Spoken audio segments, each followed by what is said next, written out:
All right, sorry about that. Got slightly tied up. Thank you for tuning in to Mecha Mondays. I have no idea what my spiel is today, but today we are reading more of Legend of the Galactic Heroes Volume 1, Dawn, by Yoshiki Tanaka. So previously on, we got through the last part of the Battle of Astarte, which ends with Reinhard having destroyed, effectively annihilated, three, I think, Free Planets Alliance fleets, and Yang Wenli is able to basically retreat away with one of them after some clever maneuvering in order to break off and otherwise evade Reinhard. So Reinhard gets back to the imperial capital, Noi Sansusi, and is promoted due to his exemplary performance to Imperial Marshall. And I don't know if it's confirmed yet, but there is strong rumoring that he will also get bumped up to, I think, Vice Commander-in-Chief of the Imperial Space Armada, which would give him control of effectively half of the Imperial Navy. Which is kind of a big deal, but that hasn't quite happened yet. He also is able to take some time to see his sister, who's living at a chateau on the home planet. His sister is, I guess you'd call her a mistress or concubine of sorts of the current emperor, who I believe is Friedrich IV at this point. And we get a little backstory as well about Kircheis, Reinhard, and Anna Rose. So as we tune in now, this week we get to see how the Free Planets Alliance is handling their, as far as the the Galactic Empire is concerned, their crushing defeat. We will see how they handled that as I flip forward to see if I can find a reasonable stopping point that isn't in the middle of a chapter. That will have to do for now. We'll get through this first chapter, and then that's going to be way too short. All right, there we go. Give me one sec here. I don't have my bookmark in place. I've been paying attention, hasn't I? Anyway, let's get ready to rock and or roll with Chapter 4 of whatever this series is called, Legend of the Galactic Heroes. It's going to be one of those mornings, I fear.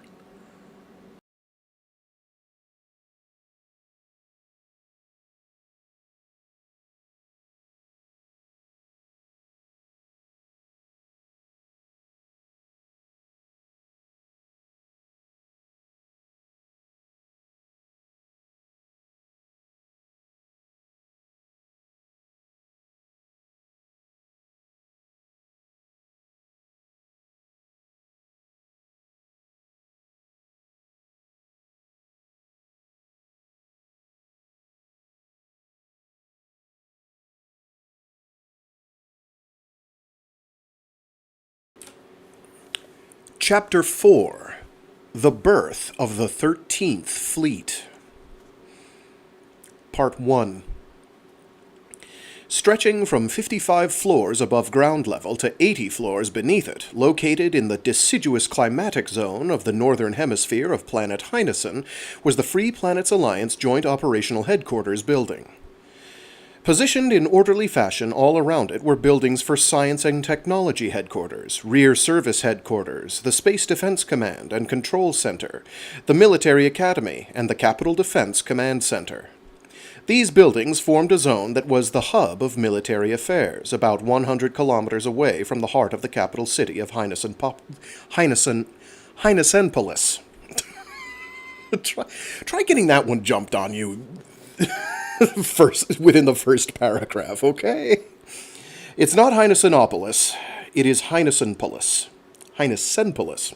I'm going to mangle that every time I have to say it. My apologies. We're going to take the last sentence from the top.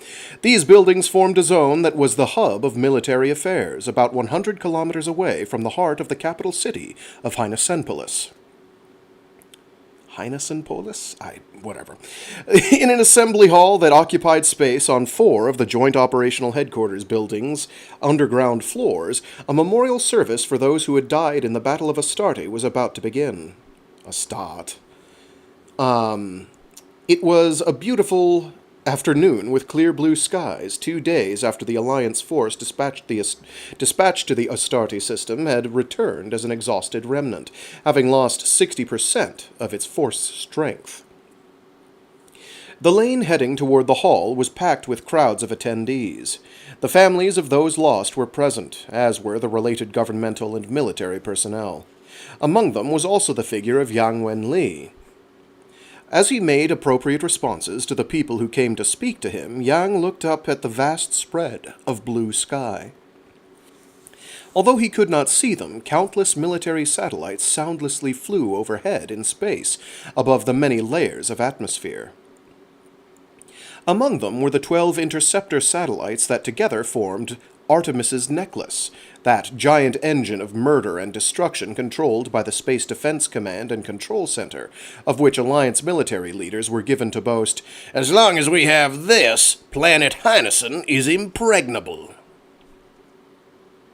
Every time he heard that, Yang would remember past history and how most fortresses dubbed impregnable had collapsed amid devouring flames of judgment.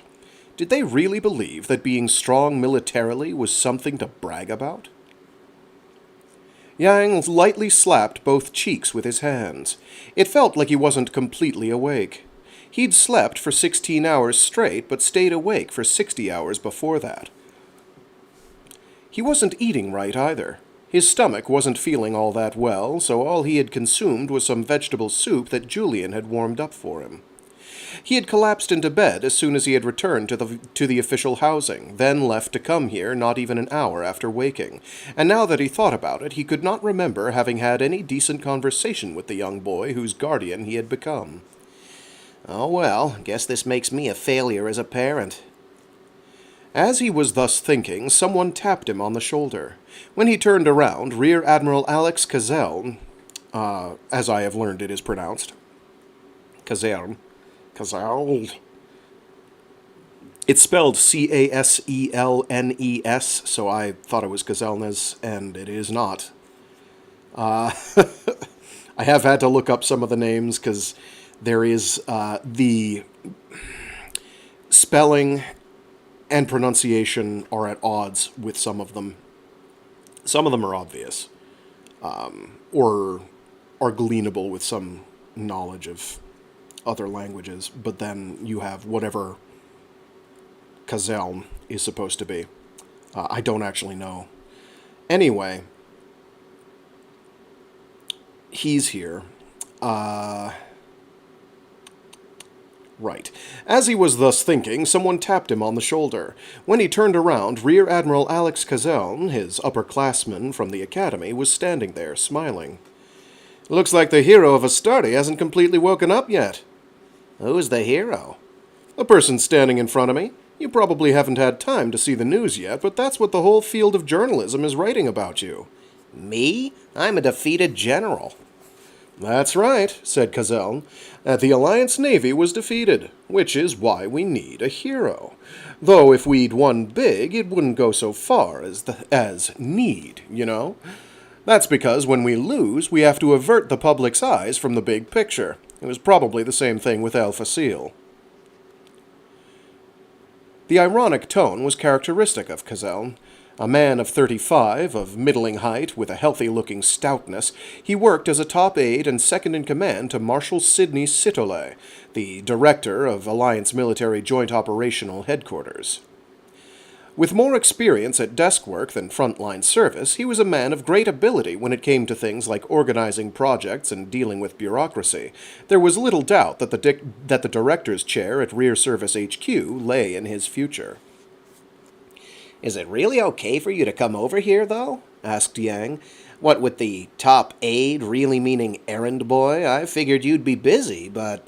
Under light counterattack, the capable military bureaucrat returned a subtly formed smile. Well, this show is being run by the Bureau of Ceremonies. It's not for the soldiers, and not really even for the families. The one most excited for all this is His Excellency, the Defense Committee Chairman. Because, if I may say so, this whole thing is a political show for the chairman, as he is aiming to run the next administration.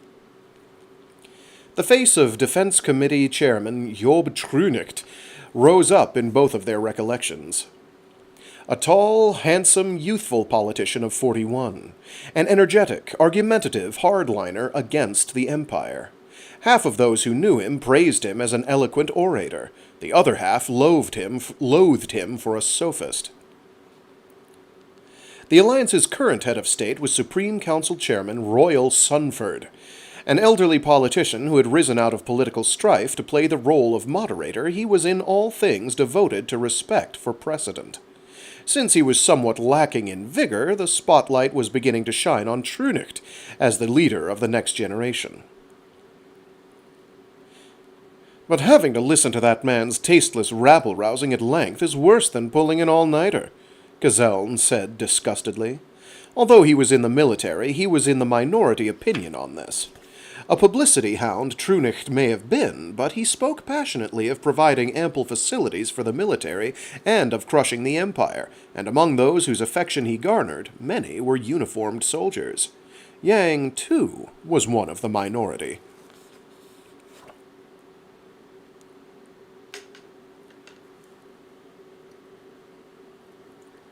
Inside the auditorium, the two men were seated far apart.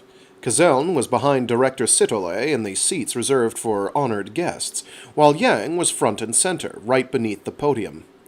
The ceremony had begun in a conventional manner, and in a conventional manner it was proceeding. Chairman Sunford left the stage after an emotionless, monotone delivery of a script prepared by bureaucrats. Then Defense Committee Chairman Trunicht stepped lightly onto the stage. At the mere appearance of the man, the air in the auditorium became charged, and a round of applause rose up, even louder than the one for Chairman Sunford. Trunicht, who wasn't holding a script, called out to the 60,000 attendees in a rich and sonorous voice. "Citizens and soldiers, what is the purpose for which we've all come rushing out to assemble in this place? Is it to give comfort to the heroic spirits of those 1,500,000 who so valiantly gave their lives in the Astarte stellar region?" Oh, no, that was not a question. "Citizens and soldiers, what is the purpose for which we've all come rushing out to assemble in this place?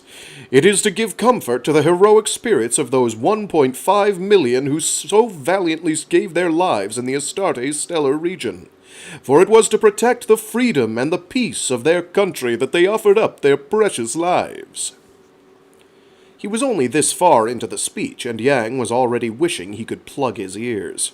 He wondered, had this situation, of listeners cringing at empty, flowery words, even as their speaker feels perfectly at ease rattling them off, been a part of humanity's heritage since the days of ancient Greece?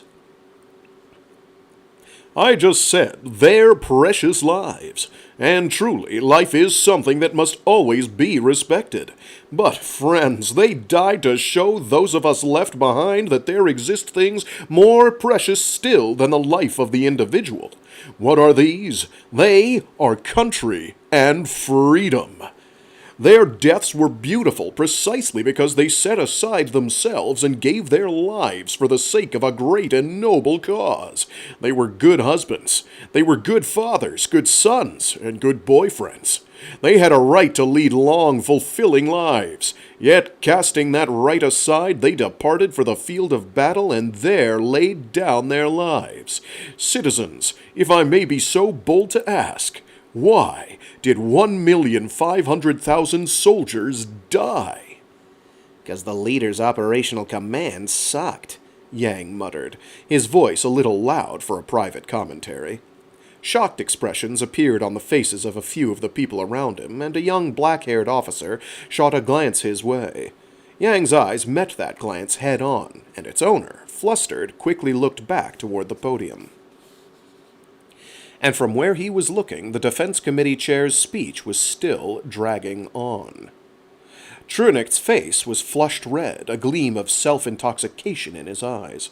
"Yes, I have said the answer already. It was in the defense of country and of freedom that they gave up their lives. Is there any death more worthy than this of the word noble?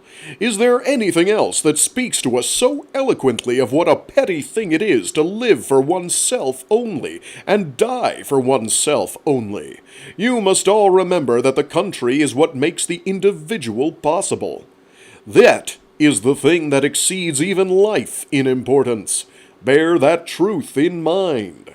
And what I want to say most loudly is this, that country and freedom are worth protecting, even at the cost of human lives, that our battle is a just one. To those of you who are self-styled pacifists, demanding that we make peace with the Empire, to those of you... I just read that line, I think. No, I didn't. To those of you who are self-styled idealists, thinking that it's possible to coexist with tyrannical absolutism, I say awaken from your delusions. Whatever your motivation for what you do, it results in a sapping of the Alliance's strength, and it benefits the Empire. In the Empire, anti-war and pacifist ideologies are suppressed. It's because our alliance is a free nation that opposition to national policy is even permitted. Don't just take advantage of that. There's nothing easier than advocating for peace with words. There is one thing, though, thought Yang, hiding in a safe place and advocating for war. Yang could feel the excitement of the surrounding crowd all over him, increasing by the moment like a rising river. He had had enough of it, but agitators, it seemed, were never wanting for support, no matter what the era or the times. If I may be so bold, all of those who oppose this righteous war to bring down the Galactic Empire's tyrannical absolutism are undermining the country. They are unworthy of their citizenship in our proud alliance. Only those who fight fearlessly in the face of death to protect our free society and the national establishment that guarantees it are true citizens of the alliance. The cowards who lack that readiness shame these hero spirits. This alliance was forged and built by our ancestors. We know the history. We know how our ancestors paid for their freedom in blood. Our homeland, with its grand history. Our free homeland. Will we not stand and fight to defend the one thing worth defending? Let us fight now for the homeland. Hail the Alliance! Hail the Republic! Down with the Empire! With each shout of the Defense Committee chairman, the listener's reason was being blown away like chaff.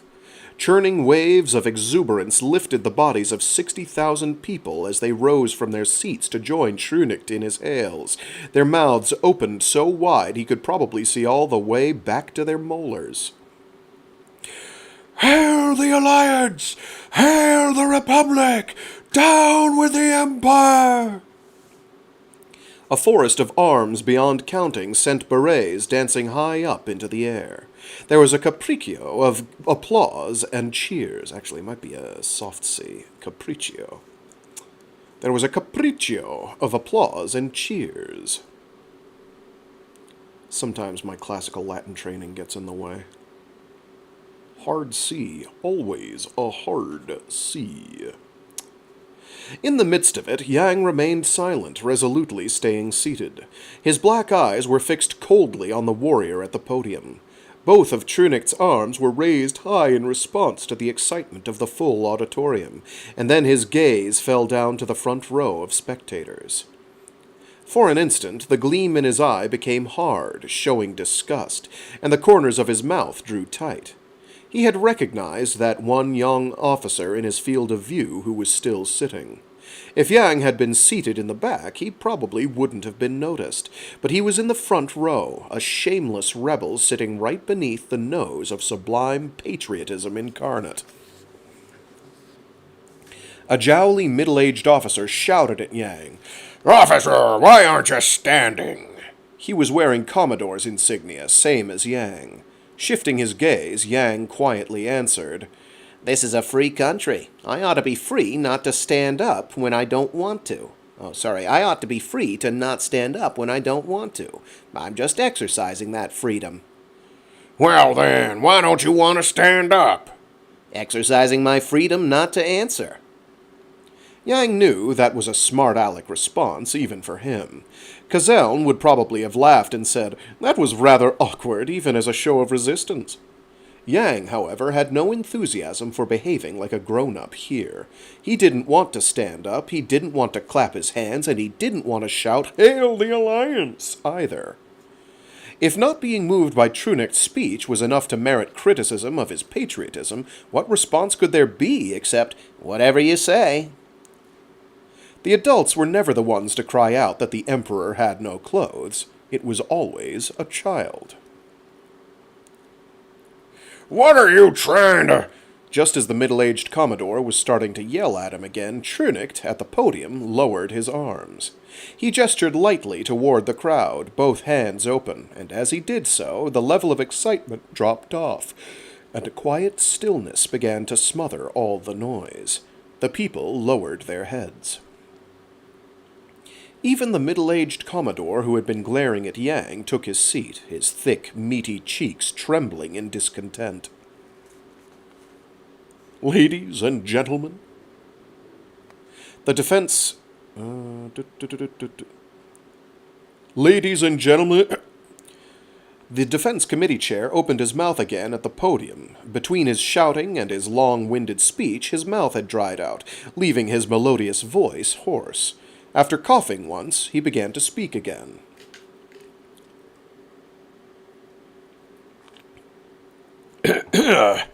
"Our most powerful weapon is the unified will of all the people. With our free country and our word that has more than one syllable, with our free country and our democratically elected system of republican government, we cannot force on you any goal, no matter how noble. Every one of you has the freedom to oppose the state. But this much should be obvious to all conscientious people. True freedom means casting aside our petty egos, banding together, and advancing as one toward a common goal. Ladies and gentlemen." The reason that Trunicht closed his mouth at that point was not because of his dry mouth. It was because he had noticed a woman walking down the aisle toward the podium, alone. She was a young woman with light brown hair, and pretty enough to probably turn the heads of half the men that she passed on the street. From both sides of the aisle down which she strode, there arose low, suspicious stirrings of whispers, spreading outward through the crowd like ripples. "Who's that woman? What's she doing?" Yang, like the other listeners, looked toward the woman as well, figuring anything was better than looking at Trunicht's face, but when he saw her he couldn't help but raise his eyebrows slightly. It was a face he remembered all too well. "Defense Committee Chairman," she called, calling toward the podium in a mezzo-soprano voice that had a nice, lingering ring. "My name is Jessica Edwards. I am, or I was, the fiancée of Jean-Robert Lapp, a staff officer in the 6th Fleet who died in the Battle of Astarte." "Why, that's—" The eloquent leader of the new generation found himself at a loss for words. "That's a terrible shame, ma'am, but—" His words going nowhere, the Defense Committee chairman looked meaninglessly around the vast assembly hall. The crowd of 60,000 listeners reciprocated with 60,000 silences. All of them were holding their breath as they stared at this young woman, bereaved of her fiancé. "I don't need your consolation, Chairman, because my fiancé died a noble death, defending his country." Jessica quietly calmed the chairman's discomfiture, and an unguarded expression of relief rose up on Trunicht's face. Is that so? Well, then, you should be considered a role model for all the young women on the home front. Such a laudable spirit is sure to be rewarded richly. At this point, Yang wanted to shut his eyes on that shameless man. All he could think was, Nothing is impossible if you have no sense of shame. boy, how true that is. Jessica, on the other hand, appeared composed. Thank you very much. I came here today because there's a question, just one question, I'd like to have the chairman answer. Oh, what kind of question might that be? I hope it's one I can answer. Where are you now? Trunicht blinked his eyes.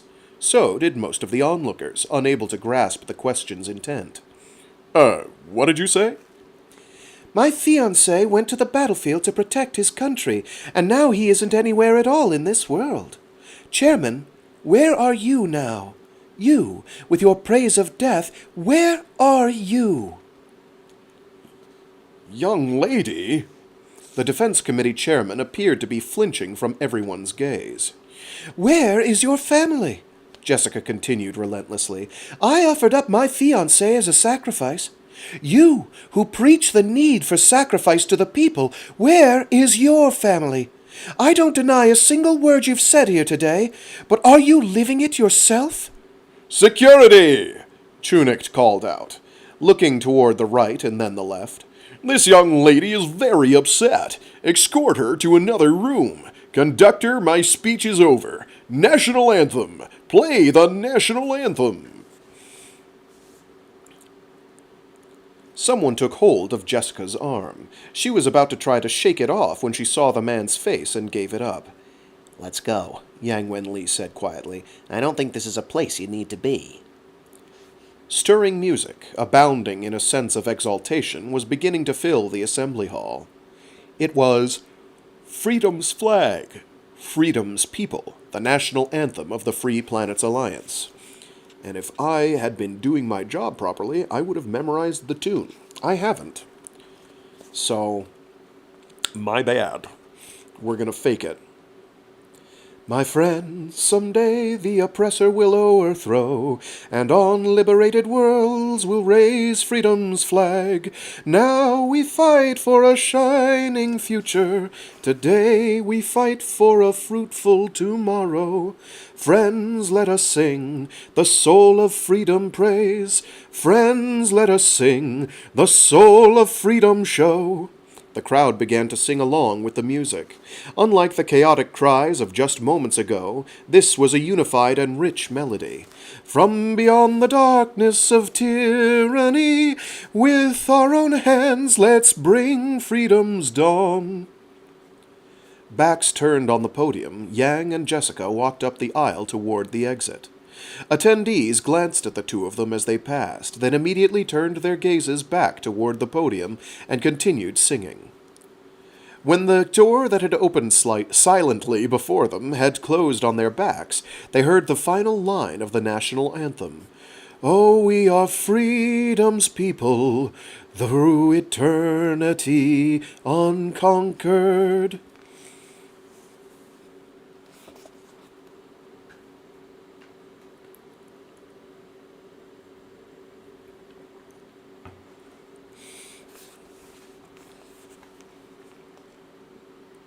Part 2.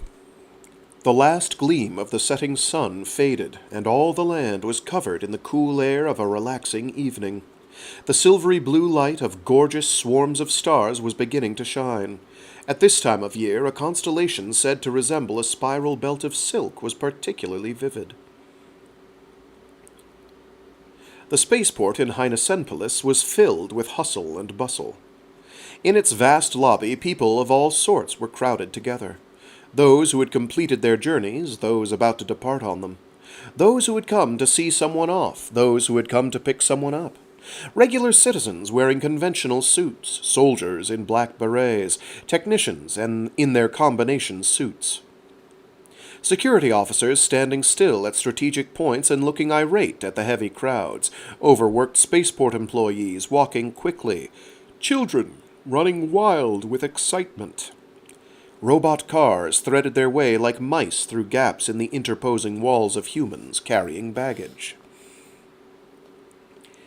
Yang, Jessica Edwards said to the young man sitting by her side. Hmm? You must have thought I was a horrible woman. What makes you say that? Most of those bereaved families were sitting there in silence, enduring their grief, but I went and caused a scene in front of all those people. It's only natural you should take offense. There's not a single example of things getting better thanks to silently enduring it, Yang thought. Somebody needs to criticize the leadership and hold them responsible. But when he opened his mouth to speak, all he said was, No, not at all. The two of them were sitting side by side on one of the sofas in the spaceport lobby.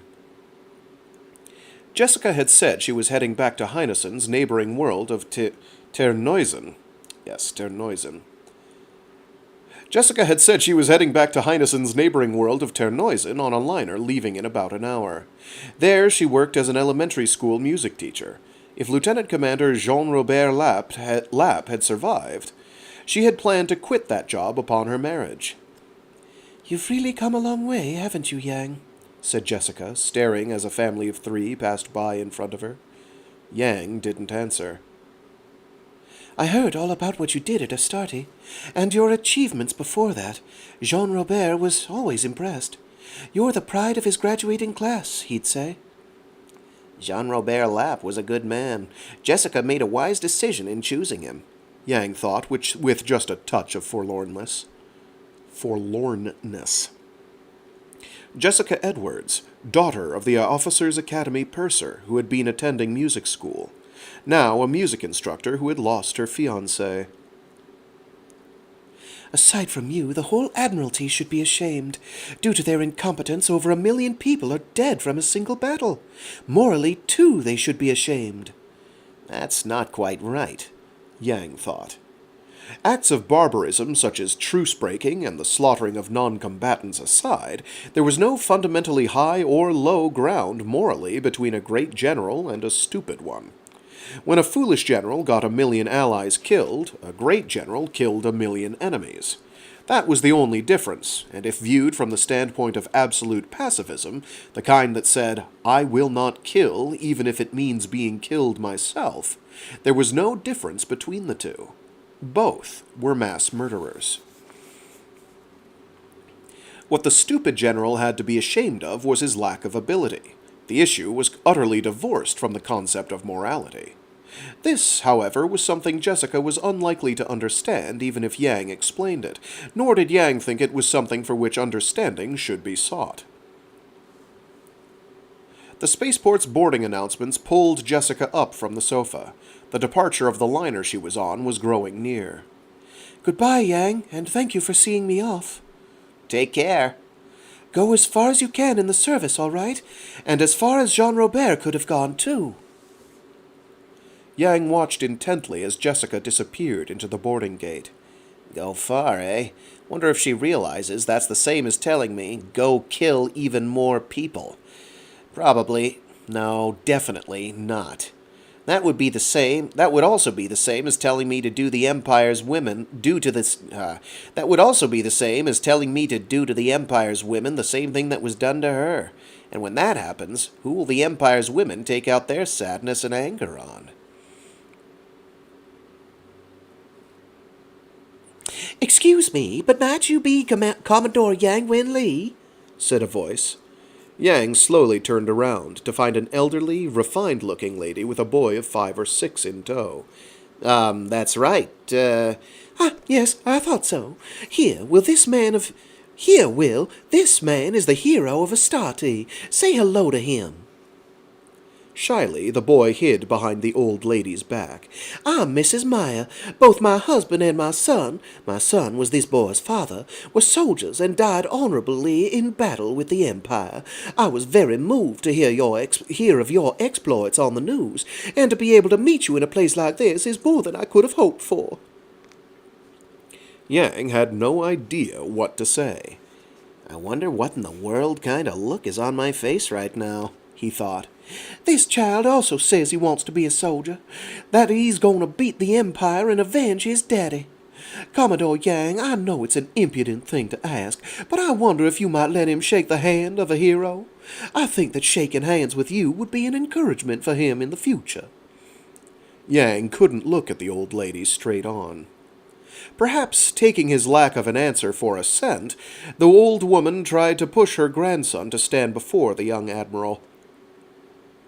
The boy, however, clung tight to his grandmother's dress and wouldn't let go, although he was looking at Yang in the face. What's the matter, Will? Do you think you can become a brave soldier acting like that? Mrs. Meyer, said Yang, mentally wiping away sweat, when Will becomes an adult, it's going to be peacetime. There's not going to be any need to make himself a soldier. Take care, kid. With a slight bow, Yang turned on his heel and got out of that place, walking rapidly. In short, he fled. This was one retreat in which he saw no dishonor.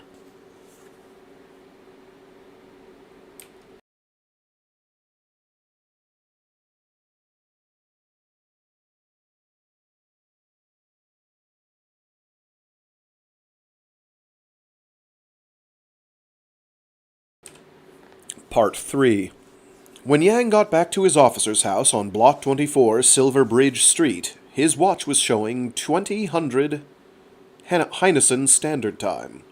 The whole area was a residential district for high-ranking officers who were either single or had small families, and the refreshing scent of natural chlorophyll drifted on the breeze. Even so, the buildings and facilities could not necessarily be called new or luxurious. There was plenty of land and an abundance of green plants, but that was owing to a chronic lack of funds needed for construction. New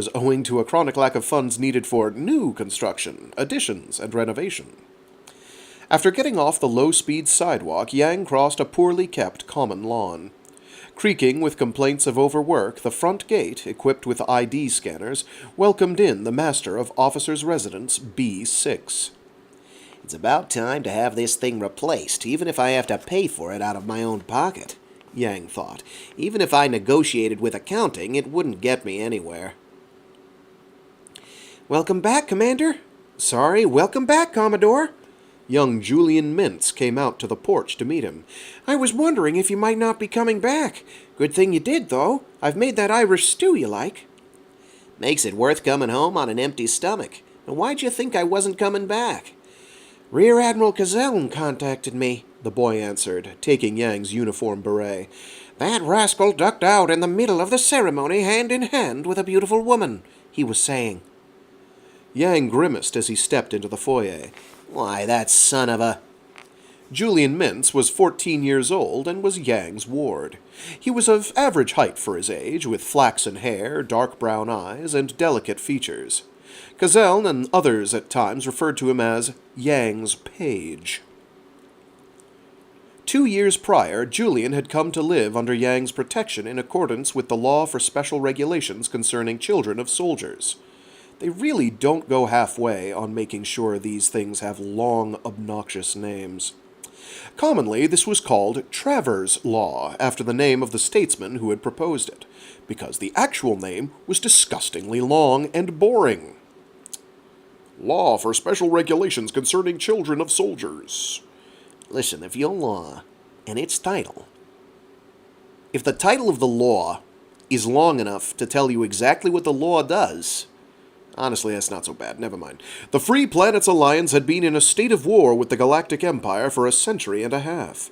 This meant chronic generation of war dead and other victims of war.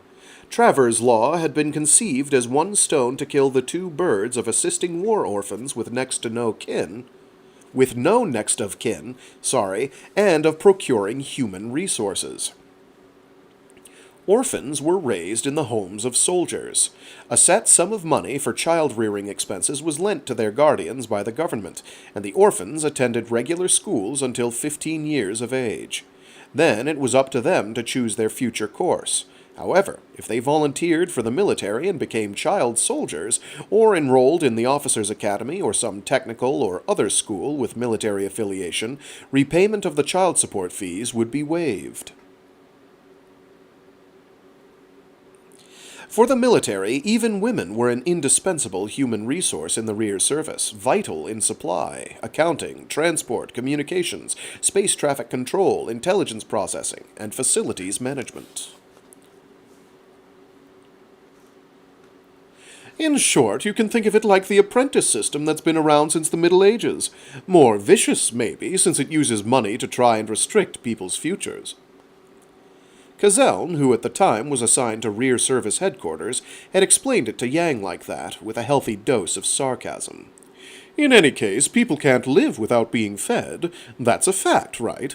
Which means we need a feeder. So, come on, you can take in one at least. I don't even have a family of my own.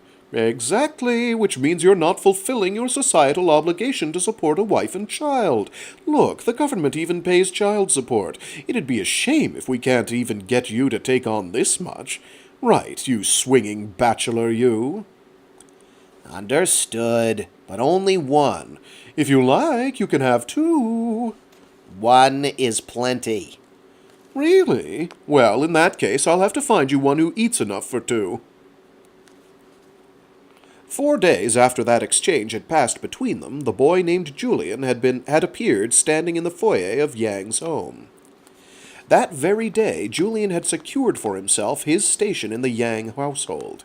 Given that the household's erstwhile sole member was hardly what could be called a capable and industrious manager in the home, things were in a rather horrid state.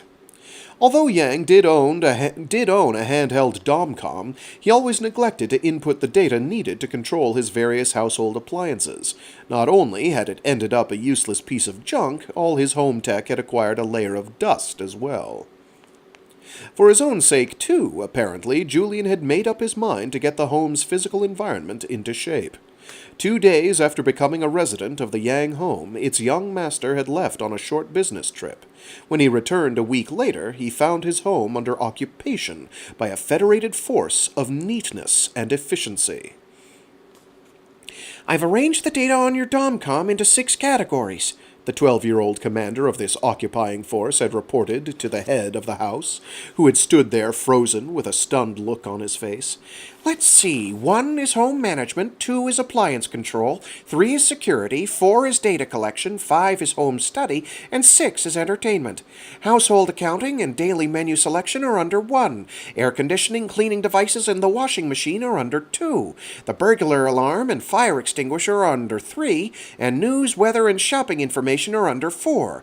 Please remember these, Captain. Yang had been a captain at the time.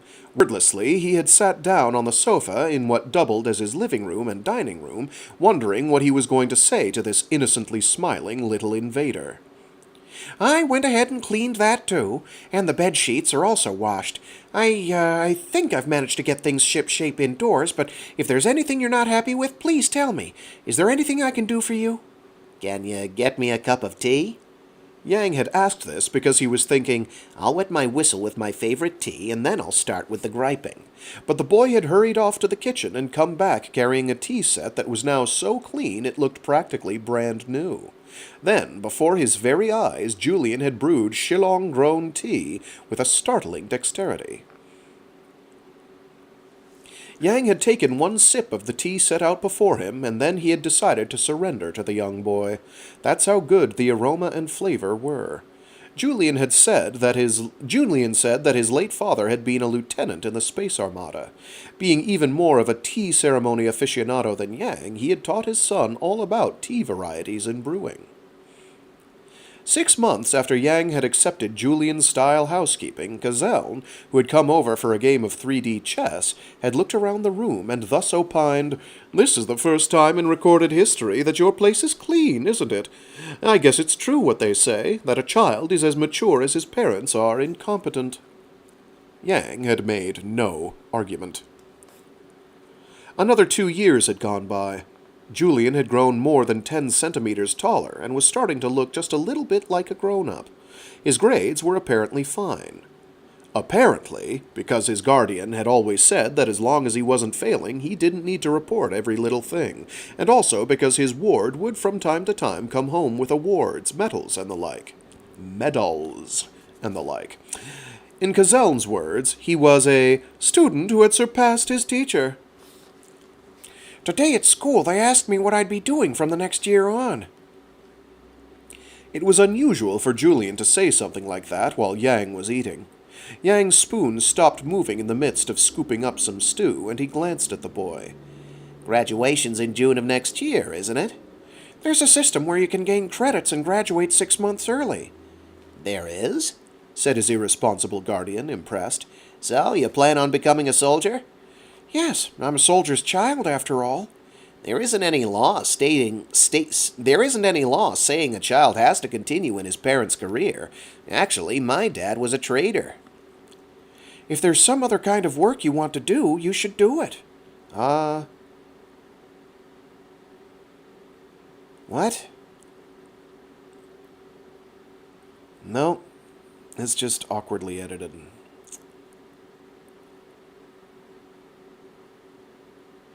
What it should have done is not had the end quote after trader. Anyway, there isn't any law saying a child has to continue in his parents' career. Actually, my dad was a trader.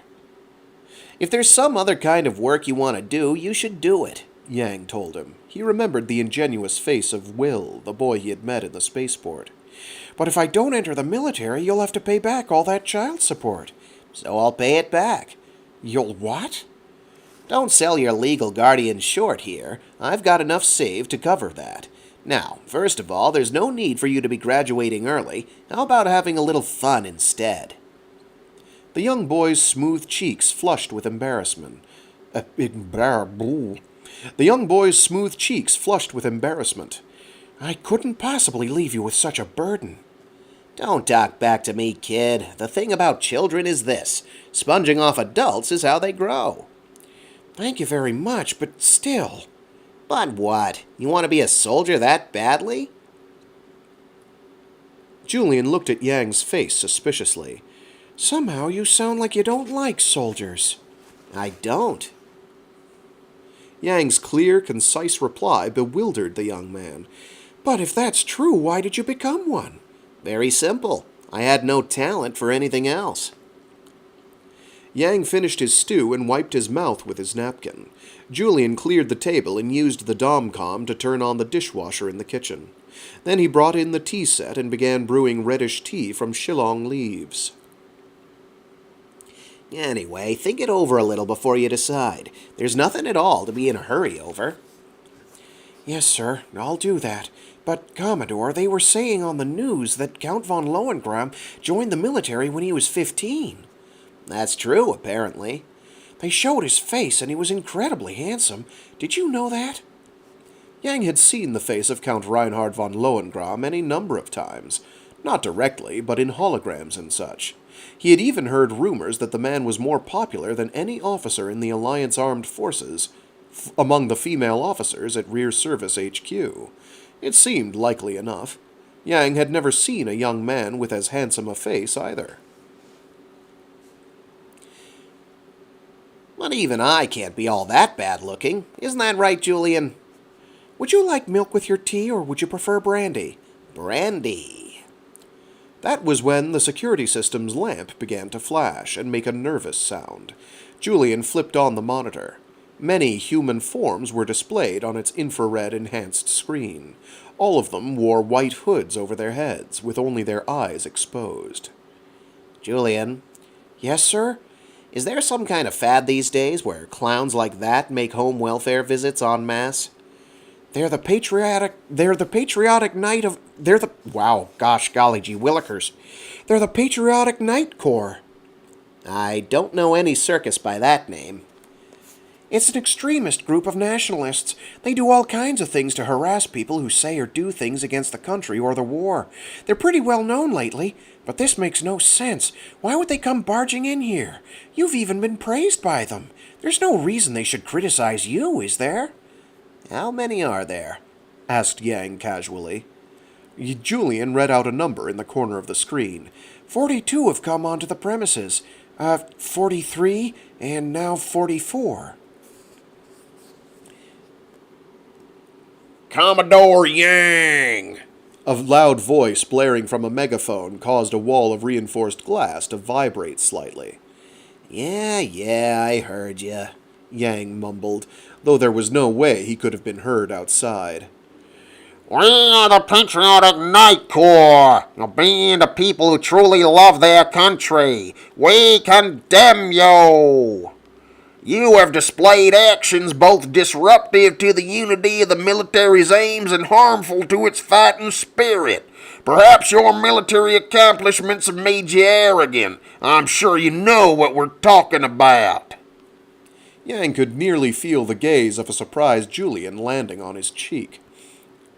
Commodore Yang, you showed contempt for a sacred memorial service. When everyone in attendance answered the Defense Committee Chairman's passionate speech by vowing to bring down the Empire, did not you, and you alone, by remaining seated, assume an attitude of ridicule toward the determination of the entire nation? We condemn your arrogance. If you have anything to say for yourself, come on out here and say it in front of us. I should mention that calling for security is useless. We have a way of disabling your communications system. I see, Yang acknowledged. Looks like that enchanting temptress of patriotism, His Excellency Trunicht, is lurking behind these patriotic knights or whatever it is they're called. Both of their speeches are thinner than cheap consommé and remarkably similar in their exaggerations alone. Did you really do that, Commodore? Asked Julian. Yeah, kinda. Not again. Why do you... Even if you're against it in your mind, things like this wouldn't happen if you just let them see you... If you just let them see you stand and clap. Strangers can only see the surface, you know. You sound like a Zeln, kid. You don't have to bring Admiral Gazelle into this. Even children have that much common sense. What's the matter? Called the voice from outside. Not coming out? Still have a little shame left in your heart? But even if you do repent, we can't acknowledge your sincerity unless you say so definitively in front of us. Yang clucked his tongue and was about to stand up when Julian pulled on his sleeve. Commodore, no matter how angry you are, you mustn't use any weapons. Stop jumping to conclusions like that, kid. First of all, what makes you think I don't intend to have a talk with them? But you don't. Yang didn't have an answer for that. At that moment, the window of reinforced glass cracked with a loud noise. This wasn't the kind of glass that could be broken by throwing rocks at it. A moment later, a metal ball the size of a person's head came flying into the room and slammed into a display shelf on the opposite wall, where it shattered several ceramic vessels lined up on it. The ball rolled off the shelf and fell to the floor with a heavy thump. Take cover! It's still dangerous! As Yang cried out and Julian leapt lightly behind the sofa with the Domcom in his hand, the metal sphere blew apart into shrapnel. Discordant sounds rang out simultaneously from every corner of the room as lighting fixtures, plates, and chairs were shattered. Yang was left speechless. The patriotic knights had used a grenade launcher to fire the sort of powder-free bomb that military engineers used to flatten small-scale buildings when there was a fire hazard. That there had been as little damage as there was meant that it had been set to its lowest level of destructive power. Otherwise, everything in the room would have been reduced to heaps of wreckage.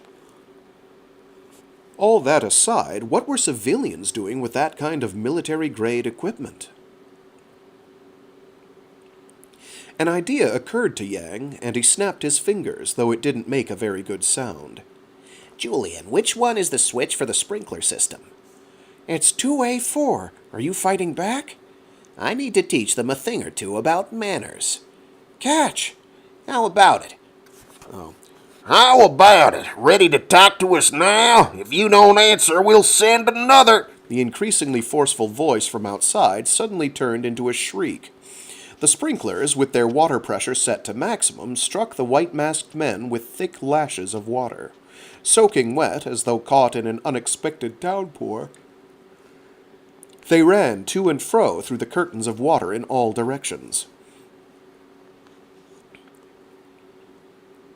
Starting to see now why it's a scary thing to get a gentleman pissed at you? You're just relying on numbers, you hoodlums. As Yang grumbled to himself, the distinctive siren of the security police grew audible in the distance. Residents in the other officers' houses had called it in, most likely. Even so, the fact that the authorities had not mobilized until now might well mean that those self-styled, self-righteous patriotic knights were an unexpectedly powerful group. If Trunicht was indeed behind them, it would not be hard to imagine why. The patriotic knights hurriedly dispersed. They probably wouldn't be in the mood to sing any songs of victory tonight. The police officers who finally arrived in their blue combination suits afterward described the patriotic knights as a group of people with an ardent love for their country, to which Yang took offense. If they're like you say they are, then why don't they volunteer for military service? Is surrounding a house with a miner inside at night and raising a huge ruckus something patriots do? And besides all that, if what they're doing is on the up and up, doesn't hiding their faces in itself go against common sense? While Yang was refuting the police officers, Julian had cut off the sprinklers and was starting to clean up the terrible mess inside. I'll help too, said Yang, after he had ushered the useless policeman out. Julian shooed him away with his hand. No, you'll just get in the way. I know. Sit on top of that table, please. On top of the table? I'll be finished in no time. What should I do on the table? Well, I'm going to put on some tea, so please just drink it. Yang, grumbling to himself, climbed up on the table, crossed his legs, and sat, but soon grew indignant when he saw Julian pick up a ceramic potsherd?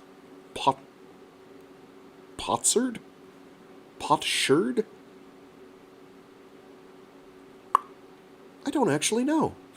Potsherd. Potsherd. Potsherd? I don't know what a potsherd is.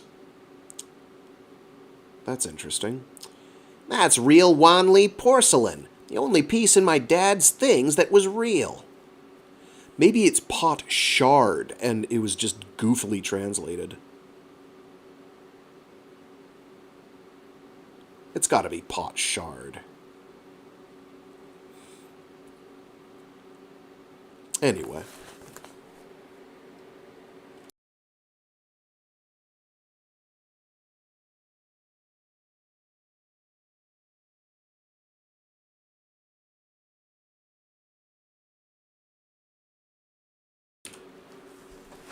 When Cazeln called on the visiphone at 2200, Julian was mostly finished with cleaning up the room.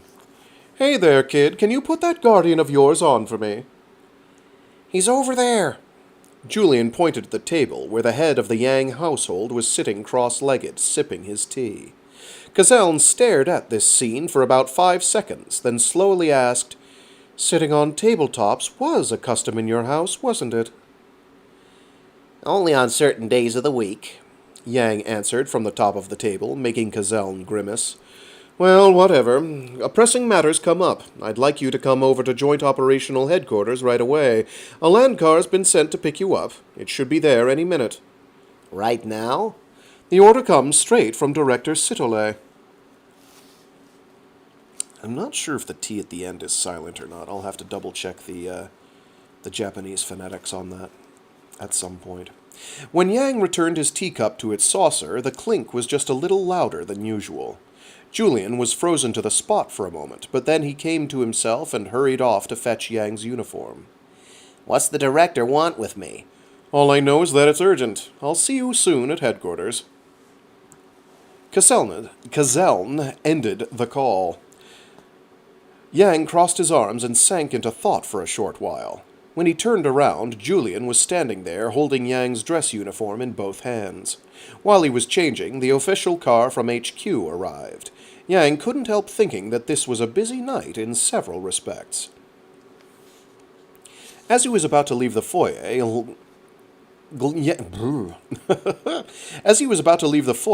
Yang glanced back at Julian.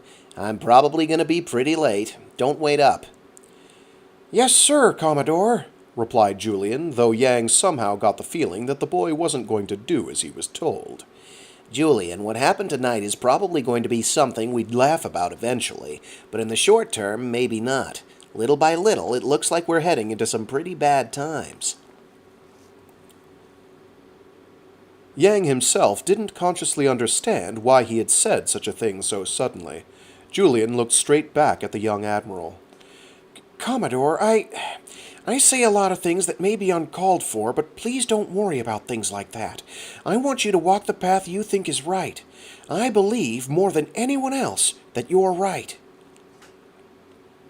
Yang stared at the young boy, and though he wanted to say something, in the end he just silently tousled the boy's flaxen hair.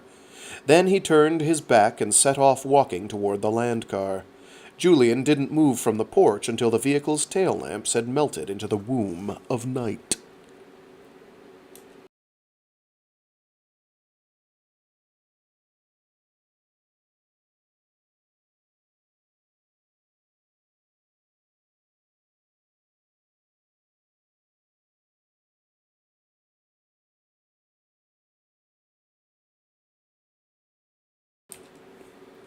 Part 4. Marshal Sidney Sitolay, director of the Free Planets Alliance Military Joint Operational Headquarters, was a middle-aged black man who was nearly 2 meters tall. Though he was not the type whose talents were immediately evident, he was reliably capable both as a manager of military organizations and as a strategist, and people trusted in his plain but dignified character. While not wildly popular, he enjoyed wide support. Director of Joint Operational Headquarters was the highest peak to which men and women in uniform could aspire, and in wartime the individual who held this position was also given the title of Deputy Commander-in-Chief of Alliance Armed Forces. The Commander-in-Chief was under the chair of the High Council, who was the head of state. Under him, the chair of the Defense Committee was in charge of military administration, and the director of Joint Operational Headquarters oversaw military command. Unfortunately, in the Free Planets Alliance, these two were not necessarily on good terms. The head of military administration and the head of military command had to cooperate with one another. Unless they did so, it was impossible to make the wheels of the military turn smoothly. Even so, their personalities clashed, and with nothing to be done about the fact that they just didn't like each other, the relationship between Trunicht and Sitolay was often described as one of armed neutrality. When Yang stepped into his office, Marshal Sitolay greeted him with a nostalgic smile. Back when Yang was a student at Officers' Academy, the Marshal had been headmaster. "Have a seat, Rear Admiral Yang." Yang did as Sitolay said, without reservation. The Marshal delved straight into the matter at hand. "I had you come in because there's something I need to inform you of. Your letter of appointment will be formally issued tomorrow, but you're about to be promoted to Rear Admiral. This is not an official offer. It's already decided. You know the reason you're being promoted, I take it?" Because I lost? Yang's answer made the middle-aged Marshal crack a pained smile. "Well, you haven't changed a bit since old times. A mild expression and a sharp tongue. You were like that when you were at the Officers' Academy, too." But that's a fact, though, isn't it, Director? "I wonder why you think so." There's an ancient military treatise that says showering someone with rewards is proof that you're in dire straits, apparently because there's a need to divert people's eyes from defeat. Yang spoke without a hint of apology and made the Marshal grimace again. He crossed his arms and looked intently at his former student. "In a sense, you are correct. We have suffered a huge defeat, as has not been seen in recent years, and military and civilians alike are very upset. In order to soothe them, a hero is necessary. In other words, you, Rear Admiral Yang." Yang gave a little smile, but he didn't look at all pleased. "You probably don't like it, becoming an artificial hero, but for a soldier this is also a sort of mission. Besides that, your achievements really do make you suitable for promotion. In spite of that, we didn't promote you." In spite of that, we didn't promote you. It would call into question whether Joint Operational HQ and Defense Committee really do reward... What? Oh my God. I can't read. No wonder I'm confused. two-letter word hard. I'm going to just take his paragraph from the top. You probably don't like it, becoming an artificial hero, but for a soldier this is also a sort of mission. Besides that, your achievements really do make you suitable for promotion. If, in spite of that, we didn't promote you, it would call into question whether Joint Operational HQ and the Defense Committee really do reward success and punish failure. About the Defense Committee, what are Chairman Churnick's wishes? His wishes as an individual, in this case, present no problem. Even if he is the committee chairman, he has his position as a public figure to think about. That was likely true regarding his public face, but it looked to Yang like Trunick's personal side had encouraged the patriotic knights to mobilize against him. By the way, on a different subject, that operations plan you submitted to Vice Admiral Prayetta before the start of combat, I wonder, do you think our forces could have won if it had been executed? Yeah, probably. Yang answered as modestly as he could. Marshal Sitolay pinched his chin as though deep in thought. But it's possible, isn't it, that we can use that plan on another occasion, and when that time comes, we can get back at Count von Lohengramm. That would be up to Count von Lohengramm. If his successes this time were to make him cocky, if he couldn't resist the temptation of trying to beat a large force with a small one again, then that plan could probably be revived. However, I don't think anything like that is going to happen. Defeating a large force with a small one, at first glance, certainly looks spectacular, but it's out of step with tactical orthodoxy and really more in the realm of magic tricks than military strategy. I find it hard to believe Count von Lohengramm doesn't know that. The next time he comes to attack, he'll probably be leading an overwhelmingly large force. That's true. Putting together a larger force than your enemies is the foundation of military tactics. Amateurs, however, are more welcoming of what you call magic tricks. They'll think you're incompetent if you can't destroy a large force with a small one. So when you've lost big to an enemy half your size... Yang could perceive anguish in the Marshal's dark features.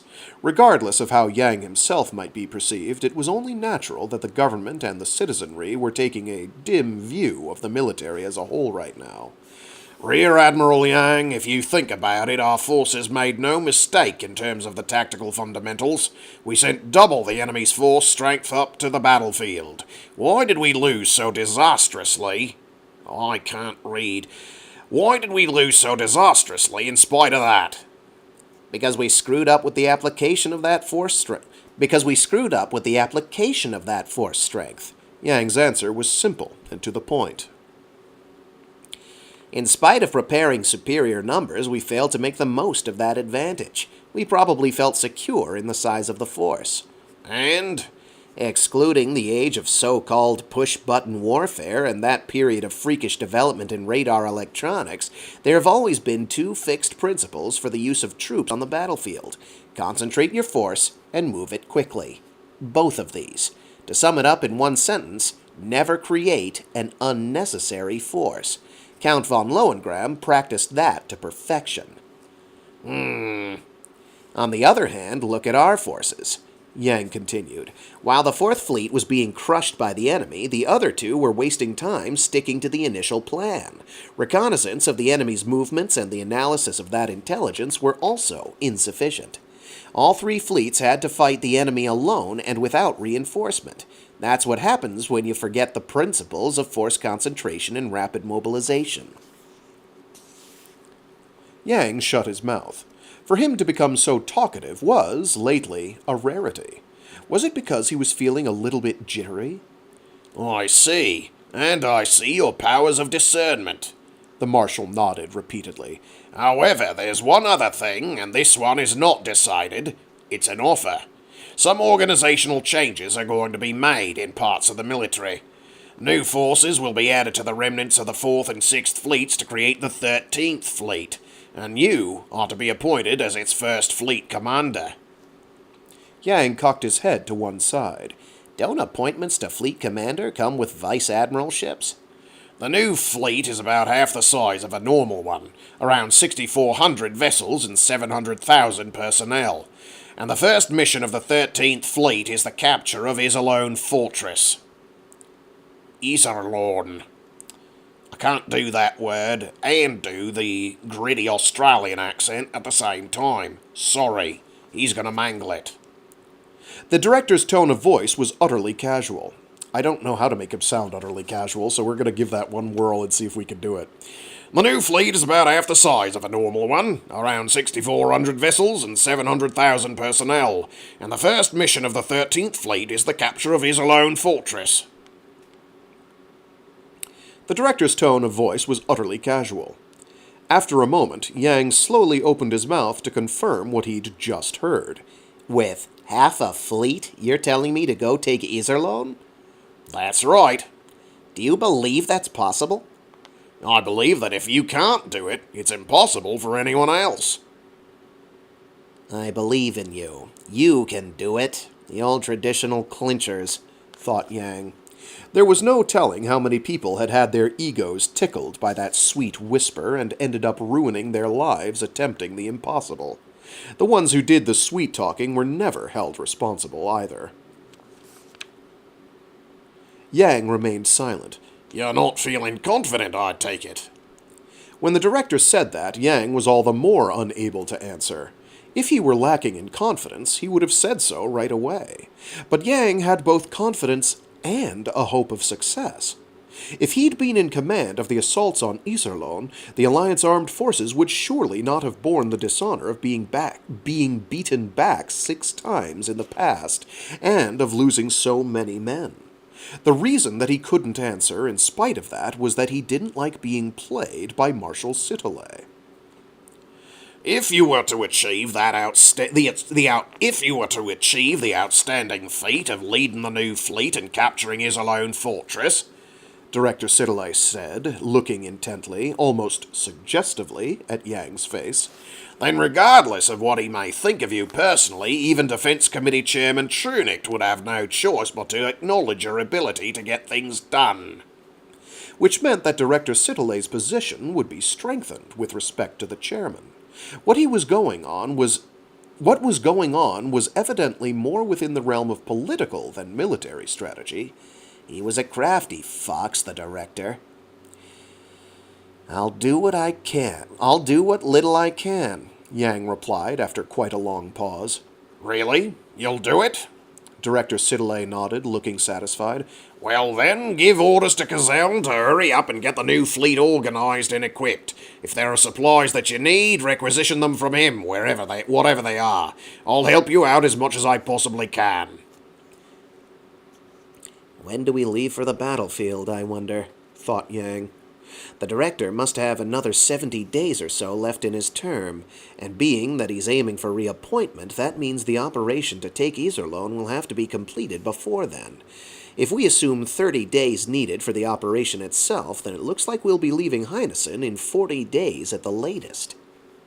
Trunicht was unlikely to oppose these personnel decisions for the operation. This was because surely there was no way to take Iserlohn with only half a fleet, and when the mission ended in failure, he would be able to dispose of both Sitole and Yang publicly. He might even raise a toast, saying that Yang and the others had dug their own graves. Once again, Yang was going to be unable to drink tea brewed by Julian for a while. For him, that was a bit of a shame.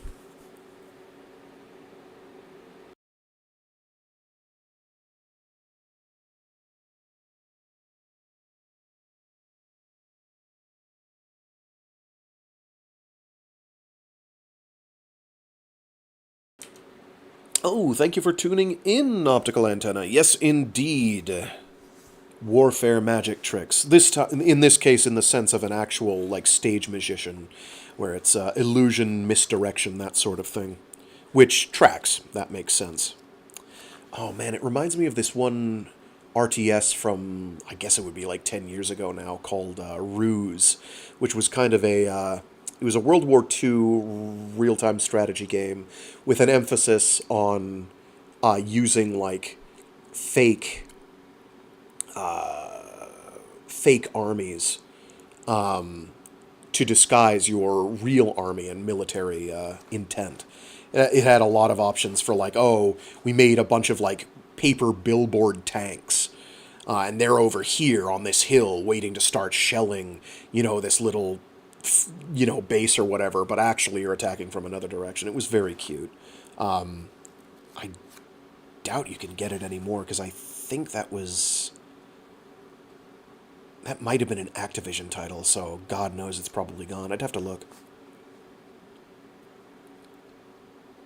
Kirschwasser and light roast is pretty good. Oh, yes. Oh, yes. Chapter 5. Attack on Iserlohn. Yes, exactly. Russia using logs for ICBMs. Yes. Attack on Iserlohn. Part 1. Iserlohn. That was the name given to this vital stronghold of the Galactic Empire. Located 6,250 light-years from the imperial capital of Odin was Artena, a star in the prime of its life, originally a solitary sun with no planets of its own. It was its astrographical importance, that had led the Galactic Empire to construct in its orbit an artificial world 60 kilometers in diameter for use as a base of operations. When the galaxy was viewed from directly above, Iserlohn appeared situated near the tip of a triangular region where the Galactic Empire's influence was reaching out toward the Free Planets Alliance. This entire swath of territory, a difficult region for astrogation, was the interstellar graveyard known as Sargasso Space, where the founders of the Free Planets Alliance had once lost many of their comrades. Later, this bit of history, which Imperial VIPs found most satisfactory, had even played a role in strengthening their resolve to build a military stronghold in this region from which to threaten the Alliance. Variable stars, red giants, irregular gravitational fields. Through dense concentrations of these, there ran a narrow thread of safety, and Iserlohn was sitting right in the middle of it.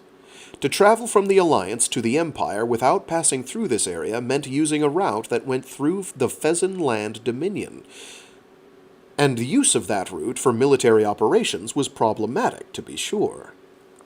The Iserlohn Corridor and the Fezzen Corridor. Statesmen and tacticians of the Alliance alike. Statesmen and tacticians of the Alliance alike had taken pains to find out whether a third route connecting the Alliance and the Empire could be discovered, but defects in their star charts and interference, both seen and unseen from the Empire and Fezzen, had long frustrated those intentions. From Fezzen's perspective, the very worth of its existence as a middleman trading post was at stake, and the discovery of a third corridor was not something they were going to stand idly by and let happen. Because of this, the realization of the Alliance Armed Forces plan, summed up in the words, "We've gotta invade Imperial territory," was dependent on the fight to capture Iserlohn. Across 4.5 centuries, they had dared 6 times to launch large-scale attacks to take the fortress, and repulsed every time. That's a comma, not a period. And repulsed every time, these failed attempts had birthed the Imperial military boast, "The Iserlohn corridor is paved with the corpses of rebel soldiers." Yang Wenli had twice taken part in operations attempting to topple Iserlohn. He had been a lieutenant commander at the time of the 5th operation and a captain at the time of the 6th. Twice he had witnessed massive fatalities and had come to know the stupidity of trying to push through on sheer force alone. "We can't take Iserlohn by attacking from the outside," Yang had thought in the midst of a fleet set to flight. "But given that, how could we do it?" In addition to being a fortress, Iserlohn harbored a fleet 15,000 ships strong. The commander of the fortress and the commander of the fleet were both full admirals. Could there not be some kind of opening where they could take Could there not be some opening there they could take advantage of? Count von Lohengramm's recent incursion had also used Iserlohn as a forward base of operations. No matter what, Yang had to topple this ominous military stronghold of the Empire. And moreover, he had only been given half a fleet to do it with. So, here's a bit of... So we're being explained what Iserlohn Fortress is all about. Basically, it cuts off it's one of the few safe routes to get between the Free Planets Alliance space and Galactic Empire space. Because it's got bad space around it, so you can't, for some reason, go above or under or whatever. Just grin and bear it. It's goofy. It's fine for dramaturgical purposes. It doesn't make a whole hell of a lot of sense. In terms of real-world practicalities. Given that they've got faster-than-light travel and could just go whatever direction around it. You would think. But then keeping your supply lines going, obviously, would be problematic. There's some viability to the idea. It works. It works and it doesn't work. We'll just roll with it. Also, the fact that they're able to go through and have half fleets that have like 700,000 bodies on them and be like, here you go. Go nuts. And basically be like, they're all dead. Assuming they're all dead. Shows a degree of sociopathy on the part of the leadership of any organization that is extremely disconcerting.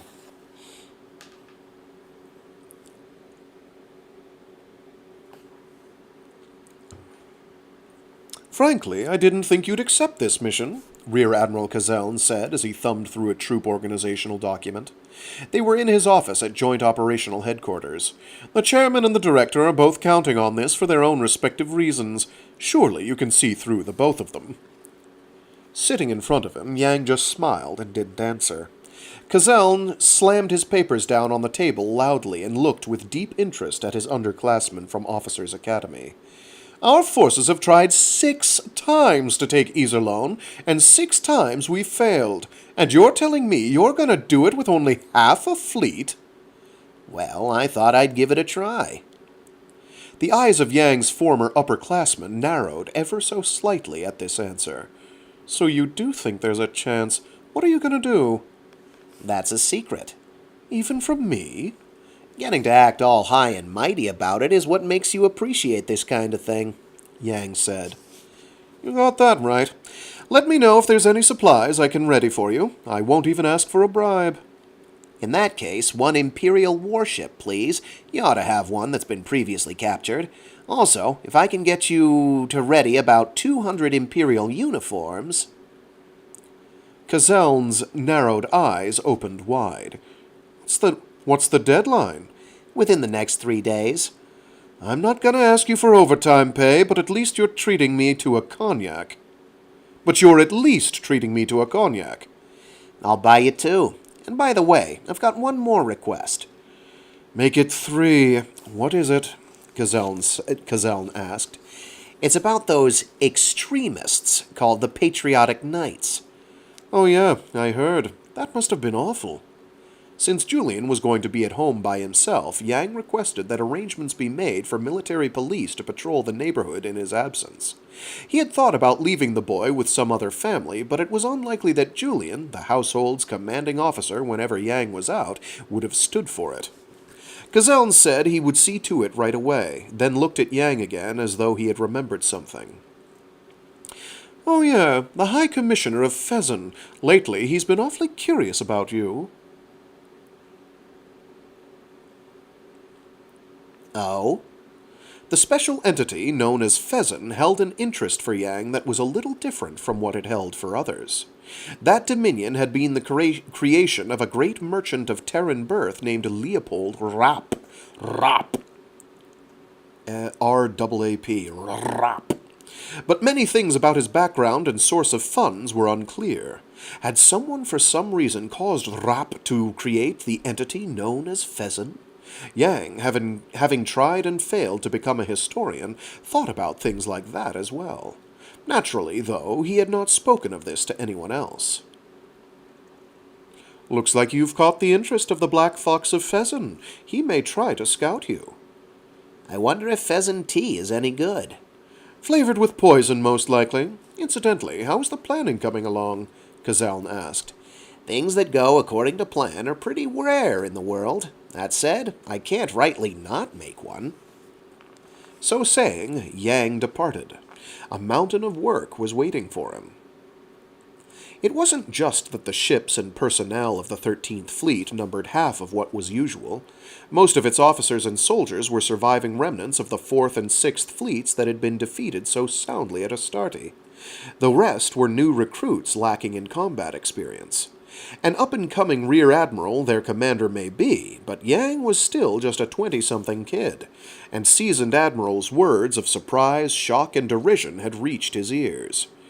It seems a babe not yet out of diapers intends to beat a lion to death bare-handed. That should be fun to watch. If you're forced into it, you're forced. If you're forced into it, you're forced. But to go willingly, oh dear. Yang didn't even get upset. You'd have to be one heck of an optimist to not have doubts about this operation, he thought. The only one who had taken up for Yang was Vice Admiral Bukak, commanding officer of the 5th Fleet. An unsociable, white-haired admiral 70 years of age, he was known as a stubborn individual with a short temper. When saluted by the likes of Yang, he would return a disinterested salute with a suspicious look in his eye that all but said, "Where'd this greenhorn come from?" At the White Stag, a club for high-ranking officers, his fellow admirals had been using Yang and the 13th Fleet as fodder for jokes when that scary old man had said, "I hope you don't all end up with egg on your faces later. You might just be looking at a redwood sapling and laughing at it for not being tall." They had all fallen completely silent. They had remembered the capability that Yang had displayed at Astarte and in battles prior.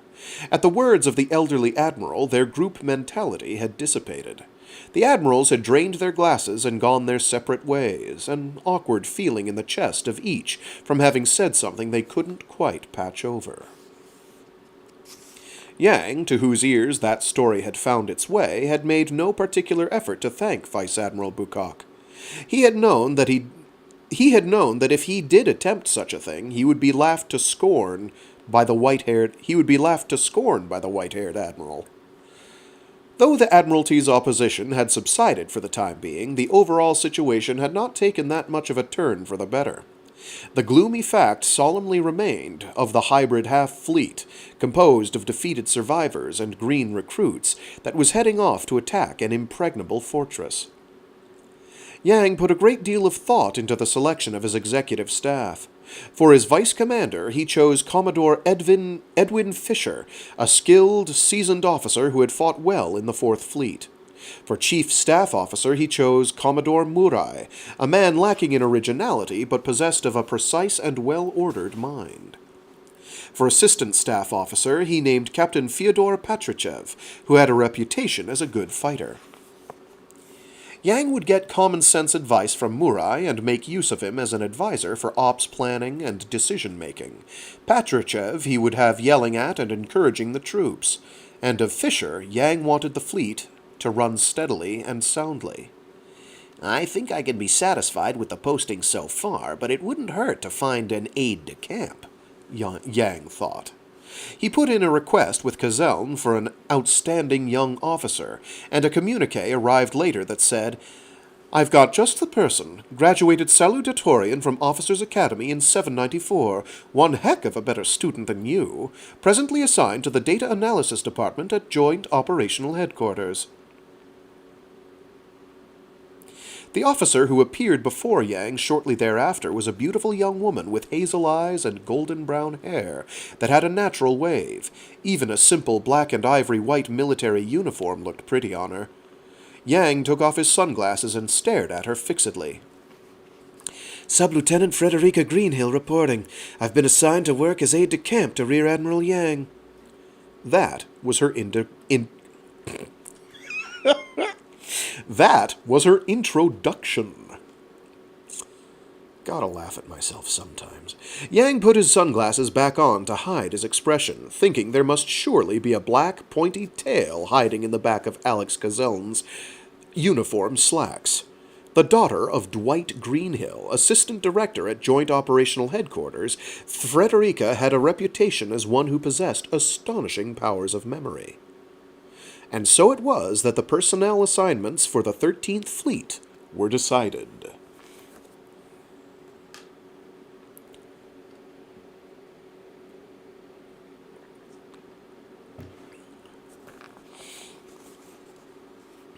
Part 2. On April 27 of Space Era 796, I think that's SE is Space Era, let's assume it is. On April 27 of SE 796, Rear Admiral Yang Wen-li, commander of the Free Planets Alliance Armed Forces 13th Fleet, set out on the path to topple Iserlohn. Officially, this voyage was to be the new fleet's first large-scale maneuver, to be held in a backwater star system in the direction opposite that of the Alliance's Empire-facing border. They departed from Heinessen using 50C pulse warp navigation, headed in the direction opposite that of Iserlohn, and after continuing for 3 days, recalculated the route and executed 8 long-range warps and 11 short-range warps, finally entering the Iserlohn corridor. 4,000 light-years in 24 days. Not bad, murmured Yang. But it wasn't just not bad. The fact that this hastily assembled prefab fleet had been able to somehow reach its destination without a single ship going missing was downright praiseworthy. Of course, this success was all due to the experienced hand of the vice commander, Commodore Fisher, lauded for his masterly performance in the operation of the fleet. The 13th Fleet has an expert on that, so... Yang would say, leaving relevant matters entirely up to Fisher. The 13th Fleet has an expert on that, so... Yang would say, leaving relevant matters entirely up to Fisher. When Fisher said something, Yang would only nod approval. Yang's mind was focused on one thing only: how to capture Iserlohn Fortress. When he had first revealed his plan to the fleet's 3 executive officers, Fisher, Murai, and Patrushev, they had been at a loss for words. Fisher, in late middle age with silver hair and a mustache, Murai, with a thin, nervous-looking man close in age to Fisher, and Patrushev, with long sideburns on his rounded face and a uniform that seemed fit to burst from the strain of holding in his body, all 3 of them, for a while, simply stared back at their young commander. The moment passed, and then Murai asked the obvious question. And if it doesn't work, then what? Then all we can do is run away with our tails between our legs. But if we do that... Then what? Then what? Don't worry about it. Taking down Iserlohn with half a fleet was an unreasonable demand from the start. The ones who end up embarrassed in front of everybody will be Director Siddeley and me. After he dismissed the 3 of them, Yang called for his aide, Sub-Lieutenant Frederica Greenhill. In her position as his personal aide, Frederica had learned about Yang's plan before the 3 executive officers, but she had raised no objection, nor even shown any sign of anxiety. No, far from that, she had predicted success with a certainty exceeding that of Yang himself. What is it that makes you so confident? Yang just couldn't help asking, though he was well aware what a strange thing that was to say. Because, Admiral, you were also successful 8 years ago at El Facile. That's still awfully flimsy grounds, though, don't you think? Maybe, but at that time, Admiral, you succeeded in planting absolute trust in the heart of one little girl. Yang gave her a quizzical look. To her doubtful-looking superior, the officer with the golden-brown hair said, I was on El Facile with my mother at the time. My mother's ancestral home was there. I clearly remember the young sub-lieutenant who was nibbling on a sandwich while commanding the evacuation proceedings. He had hardly enough downtime to eat. That sub-lieutenant, though, has probably long forgotten the 14-year-old girl who brought him coffee in a paper cup when he choked on that sandwich, hasn't he? Yang had no ready reply. And also what he said after his life had been saved by drinking that coffee? What did he say? I can't stand coffee. Would have been nice if you'd made tea. Feeling the start of a fit of laughter coming up, Yang cleared his throat loudly to drive it from his body. Did I say such a rude thing? Yes, you certainly did, as you were crushing the empty paper cup in your hand. Is that so? I apologize. You need to find a better use for that memory of yours, though. The words sounded reasonable enough, though they were nothing more than sour grapes. Frederica had once discovered 6 slides out of 14,000 taken of Iserlohn in which the pre- and post-battle images did not match. She had proven already how valuable her powers of memory could be. Call Captain von Schoenkopf for me, Yang said. Exactly 3 minutes later, Captain Walter von Schoenkopf appeared in front of Yang. He was captain of the Rosenritter, or Knights of the Rose Regiment, which was affiliated with the Alliance Armed Forces Ground Battle Commissioners Department. He was a man in his early 30s with a refined appearance, though those of his own gender often considered him a pretentious SOB. Born to respectable Imperial aristocrats, he would have ordinarily been standing on the battlefield in an Imperial Admiral's uniform. The Rosenritter had been established primarily by the children of aristocrats who had defected from the Empire to the Alliance, and had a history going back half a century. That history was written partly in golden lettering and partly in blots of black ink. The regiment had had 12 prior captains in its history. 4 of them had died in battle, fighting against their former homeland. 2 had retired after rising to the Admiralty. 6 had fled to their former homeland, some stealing away quietly and others switching sides in the midst of combat. There were those who averred, "That guy's unlucky. Since he's number 13, he's sure to become traitor number 7. As for why the number 13 was unlucky, there was no general consensus. One theory said it was because the thermonuclear war that had nearly eradicated humanity on Terra and provided the impetus for the survivors to completely abolish nuclear fission weapons had lasted 13 days. Another claimed it to be because the founder of an old, long-extinct religion had been betrayed by his 13th disciple. Von Schoenkopf reporting, sir. His respectful tone of voice was a poor fit for his impudent expression. As Yang looked at this formal Imperial citizen, 3 or 4 years his senior, he thought, Taking a contrived attitude like that might be his way of sounding out others. Though, even if it is, I can't bring myself to go along with it on every point. There's something I need to talk with you about. Something important? Probably so. It's about capturing Iserlohn, Yang said. For a few seconds, von Schoenkopf's line of sight wandered about the room. That would be extremely important. Is it all right to consult a junior officer like me? It can't be anyone but you. I want you to listen close. Yang began to describe the plan. 5 minutes later, von Schoenkopf had finished listening to Yang's explanation, and there was a strange look in his brown eyes. He seemed to be trying hard to suppress and conceal utter shock. Let me jump the gun and say this, Captain. Let me jump the gun and say this, Captain. This is not a proper plan. This is a trick. Actually, it's a cheap trick. Yang said, taking off his black uniform beret and twirling it ill-manneredly on his finger. But if we're to occupy the impregnable fortress Iserlohn, I believe it's the only way. If this doesn't work, then it's beyond my ability. You're right. There probably is no other way, said von Schoenkopf, rubbing his pointed chin. The more people depend on sturdy fortresses, the more they tend to slip up. A chance of success most certainly does exist, except... If, as the rumors suggest, I were to become traitor number 7, this will have all been for nothing. If that were to happen, what would you do? I'd have a problem. Von Schoenkopf gave a pained smile at the sight of Yang's dead serious look. Yes, indeed, that would be a problem. But is that all it would be? Surely you'd think of some way to cope. Well, I did think about it. And?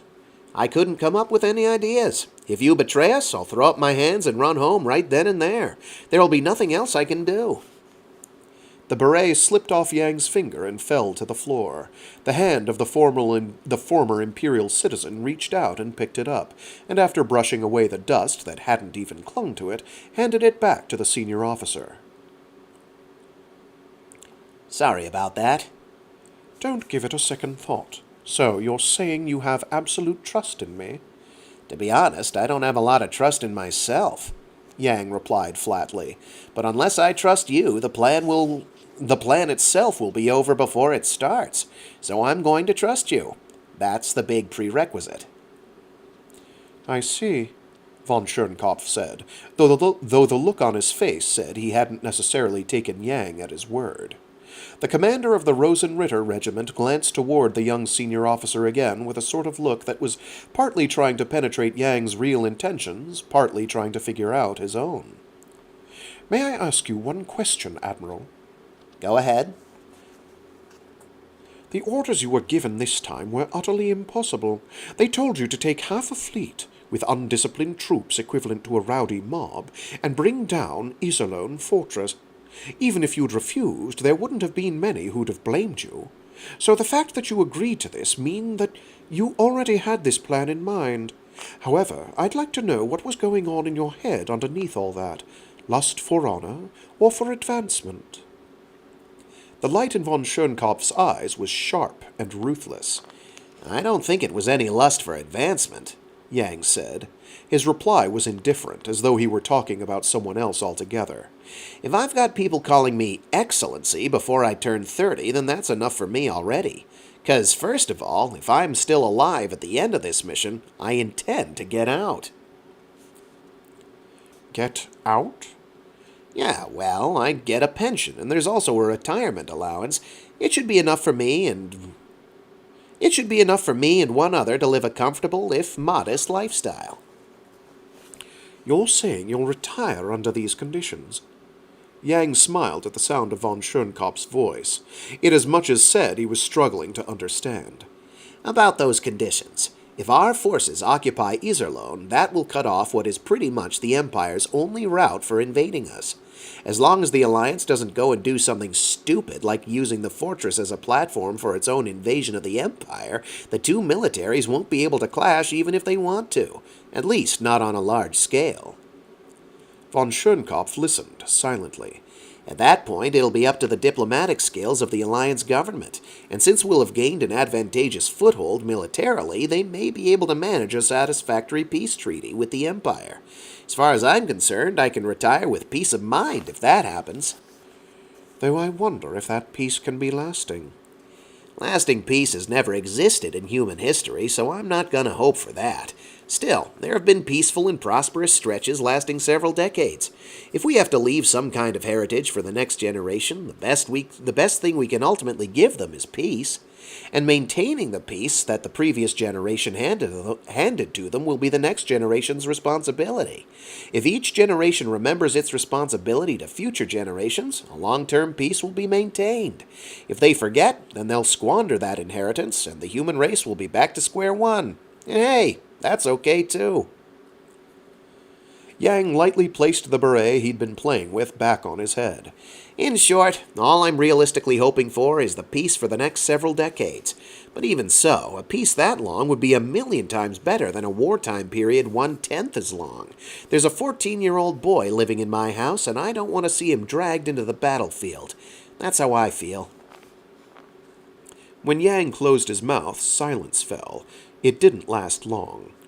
Forgive me, Admiral, but you're either an exceptionally honest man or the biggest sophist since Rudolph the Great. Von Schoenkopf flashed a wry smile. At any rate, that's a better answer than I was hoping for. That being the case, I'll do my utmost as well, for not so everlasting peace. Neither of the two men were the type to clasp the other's hand in deep emotion, so from there the conversation delved immediately into businesslike matters as they discussed the details of the operation.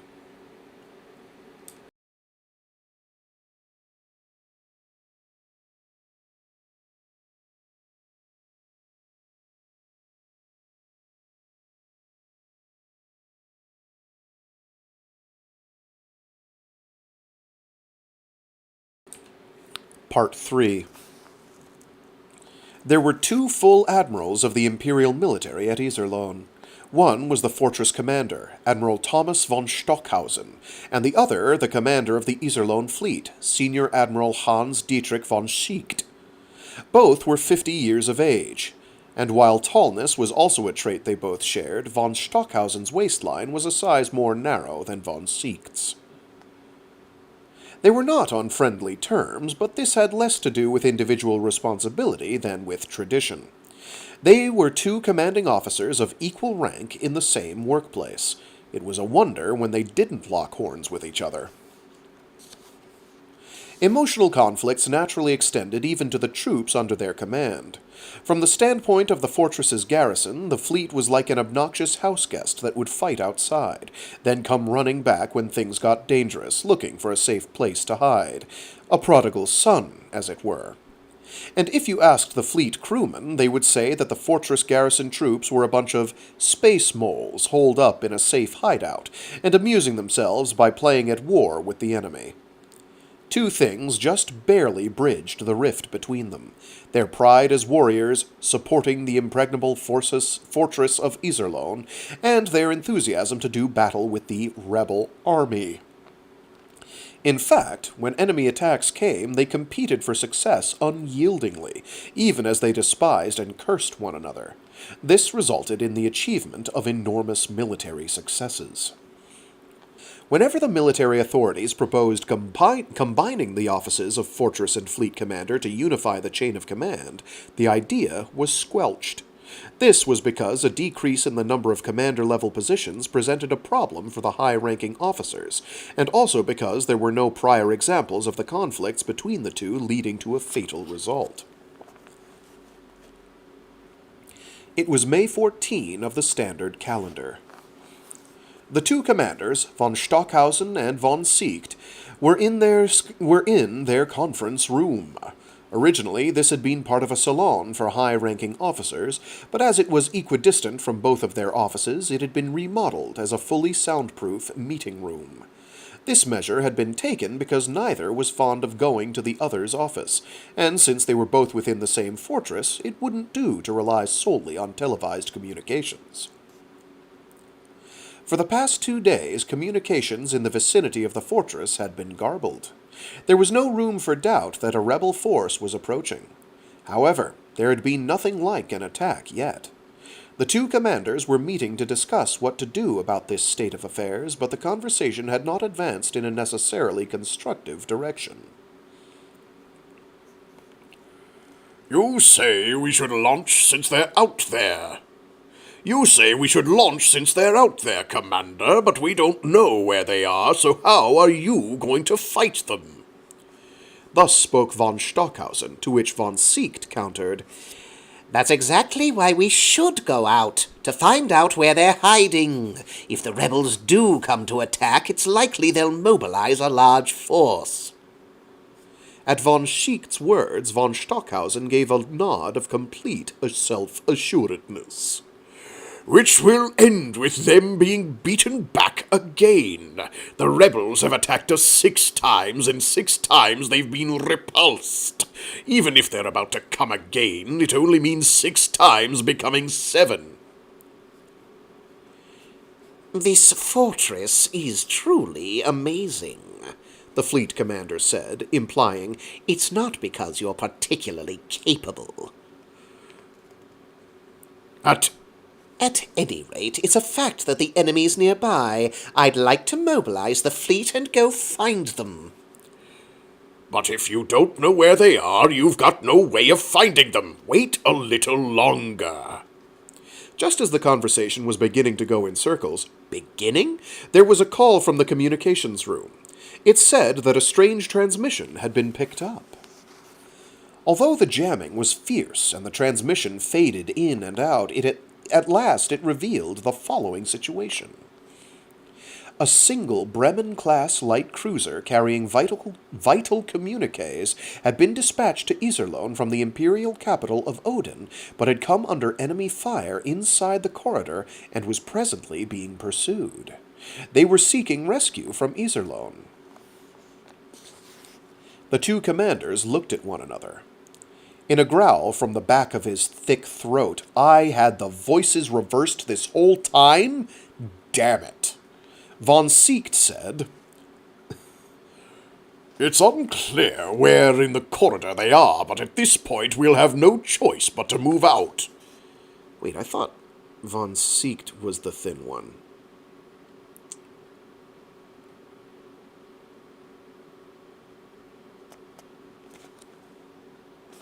Give me one sec.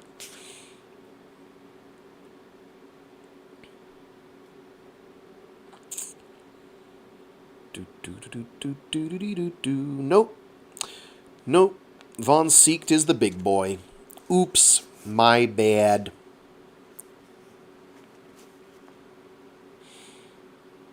Now I have to find where I left off. In a growl from the back of his thick throat, Von Siecht said... Von Siecht? S-E-E-C-K-T. Siecht? Von Siecht said, It's unclear where in the corridor they are, but at this point we have no choice but to move out. But is that really a good idea? What do you mean by that? My troops are a breed apart from space moles who only want security. What's that supposed to mean? The two of them arrived at the Joint Operations meeting room and took their seats, disgusted faces side by side. Von Siecht gave orders to launch the fleet to his own staff officers, and von Stockhausen stared off in another direction while he was explaining the situation. When von Siecht finished speaking, one of his staff officers stood up from his seat. A moment, please, Your Excellency. A moment, please, Your Excellency. Ah, Captain von Oberstein, said Admiral von Siecht without one iota of goodwill in his voice. Ah, Captain von Oberstein. Better. He hated his newly assigned staff officer. That salt and pepper hair, that pale, bloodless face, those artificial eyes that emitted a strange glow from time to time. He didn't like any of it. He's a very portrait of gloom, he thought. You have some opinion? At least on the surface, von Oberstein seemed unperturbed by his superior officer's half-hearted tone. I do. Very well, let's hear it. Von Siecht prodded, reluctantly. Well then, I'll tell you. This could be a trap. A trap? Yes, sir. To draw the fleet away from Iserlohn. We mustn't go out. We should observe the situation without making a move. Von Siecht snorted with disdain. So what you want to say, officer, is that if we go out, the enemy's waiting, and if we fight, we'll be defeated. That isn't what I meant. Well then, what did you mean? We're soldiers, and fighting is our duty. Rather than seeking out personal safety, we should think proactively about destroying the enemy. And more importantly, what can we do if we can't help a friendly ship that's in trouble? He felt antipathy toward von Oberstein, and he also had to consider his appearance in front of von Stockhausen, who was observing this development with an ironic smile. Also, von Siecht was a guns-and-glory sort of leader, the kind who couldn't bear to wait on the sidelines when the enemy was before him. It was not in his nature to stay holed up in the fortress and wait for an assault. He believed that if he did that, a career spent on battleships would have been a waste. I don't know, Admiral von Siecht. Your staff officer does have a point. We know the precise positions of neither our enemies nor our allies, and the danger is great. How about waiting just a little bit longer? It was von Stockhausen's opinion from the sidelines that decided the matter. Von Siecht said so, flatly. At last, the Iserlohn fleet, composed of 15,000 ships large and small... there was a line break. At last, the Iserlohn fleet, composed of 15,000 ships, large and small, commenced leaving port.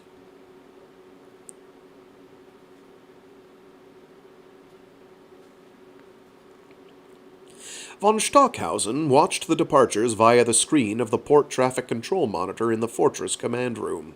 The sight of the battleships, like huge towers on their sides, and sleek, streamlined destroyers launching in orderly formations, departing for a battlefield in the void, was truly magnificent. I hope you come back smarting, von Stockhausen murmured to himself. He could not bring himself to say things such as die or lose, not even as a joke. That was his own way of exercising moderation. About 6 hours passed, and then once again a transmission came in. It was from the Bremen-class light cruiser in question, and the following words were teased out from the static. We finally arrived near the fortress, but are still under pursuit by attacking rebel forces. Request for artillery bombardment to cover our approach. As he ordered the gunners to make preparations for covering fire, von Stockhausen wore a deeply bitter expression. Where had that imbecile von Seekt gone off to? It was a fine thing to talk a big game, but was the man not even capable of helping an ally who was all alone out there? "Ship reflections on screen," reported one of his men. The commander gave his orders to augment and project the image. The Bremen-class light cruiser was approaching the fortress with all the unsteadiness of a drunkard. The multiple points of light that could be seen in its background were, of course, enemy vessels. Prepare to fire, von Stockhausen ordered. However, just before entering firing range of the fortress's main cannons, the ships of the Alliance force halted altogether. They were floating, timidly, it seemed, beyond an invisible border, and when they saw the Bremen-class light cruiser heading into port, guided by a signal from the fortress's port traffic control room, they began turning their noses around in apparent resignation. Prudent fellows, you know it's hopeless. The Imperial soldiers broke out into raucous laughter. Their confidence was as unshakable as the fortress was impregnable. Having entered port and being moored there by magnetic fields, the Bremen-class light cruiser was a tragic sight to behold. Just by looking at its exterior alone, it was possible to make out a dozen or so damaged areas. White shock foam was sticking out of rents in the hull like intestines of some animal, and the number of hairline cracks was impossible to count, even with the fingers and toes of 100 soldiers. You could have literally just said that there were 2,000 hairline cracks. Or so.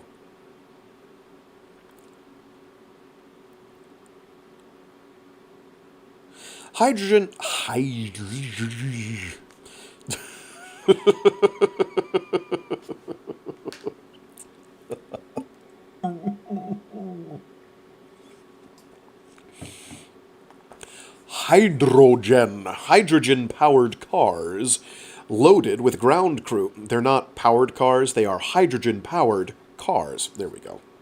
The hyphen is important. Hydrogen-powered cars loaded with ground crew came racing toward it. These were not fortress troops, but troops under the Iserlohn fleet's commander, and they sympathized from the bottoms of their hearts when they saw the ship's wretched condition. A hatch on the light cruiser opened, and a youthful-looking officer appeared, white bandages wrapped around his head. He was a handsome man, but his pale face was sullied with a caked reddish-black substance. "I'm Captain Larkin, commander of this ship. I'd like to see the commander of this fortress." He spoke the official language of the Empire clearly and articulately, which is to say, Space German. "Yes, sir," said one of the maintenance officers, "but what in the world is going on out there?" Captain Larkin gave a frustrated sigh. "We aren't too sure ourselves. We came from Odin, you know. However, it looks like somehow your fleet has been destroyed." Glaring sharply at the ground crew as they swallowed hard and peered at him in disbelief, Captain Larkin shouted, "It appears that somehow the rebel forces have come up with a new way to pass through the corridor. This threatens not only Iserlohn, but the survival of the Empire itself. Quickly now, take me to the commander." Full Admiral von Stockhausen, who had been waiting in the command room, rose from his chair when he saw 5 of the light cruiser's officers enter the room surrounded by security personnel. Explain the situation. What's going on out there?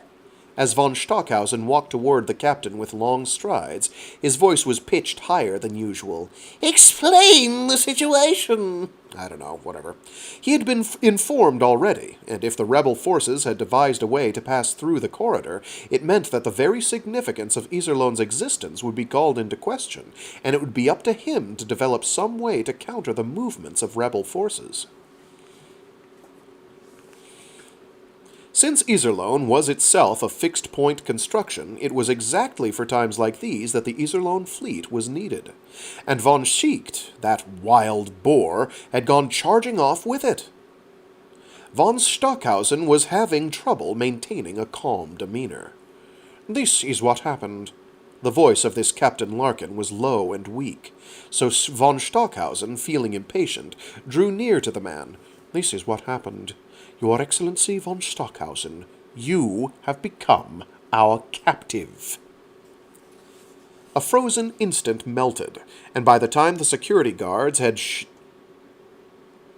Oh, gosh, you could have worded that much more confusingly, but you'd have to work at it. A frozen instant... It's because there's a page break, don't worry about it. It's my brain being silly. A frozen instant melted, and by the time the security guards had, with sharp curses, drawn their blasters, Captain Larkin's arm was wrapped around von Stockhausen's neck, and a ceramic firearm, invisible to the fortress's security system, was pointed at the side of his head. Why, you... growled Commander Lemrar with 2 M's. Why, you... growled Commander Lemrar, head of the command room security detail, his ruddy face growing even redder.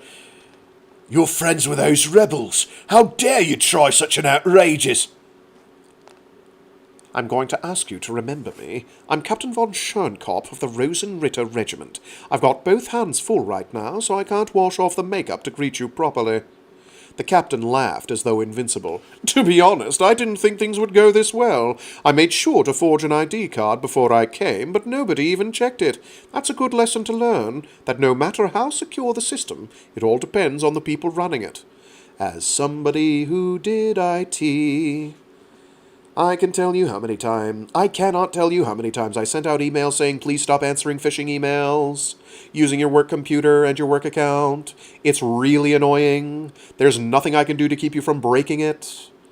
I can put up every single fascinating idea and security measure in the world and it's still not going to help. Stop answering phishing emails. Oh my God, stop. It's not hard. Do it on your own phone. Don't do it on your work phone. What are you doing? Sorry. And who is that lesson for, I wonder? With these ominous words, Commander Lemrar aimed his blaster at both von Stockhausen and von Schoenkopf.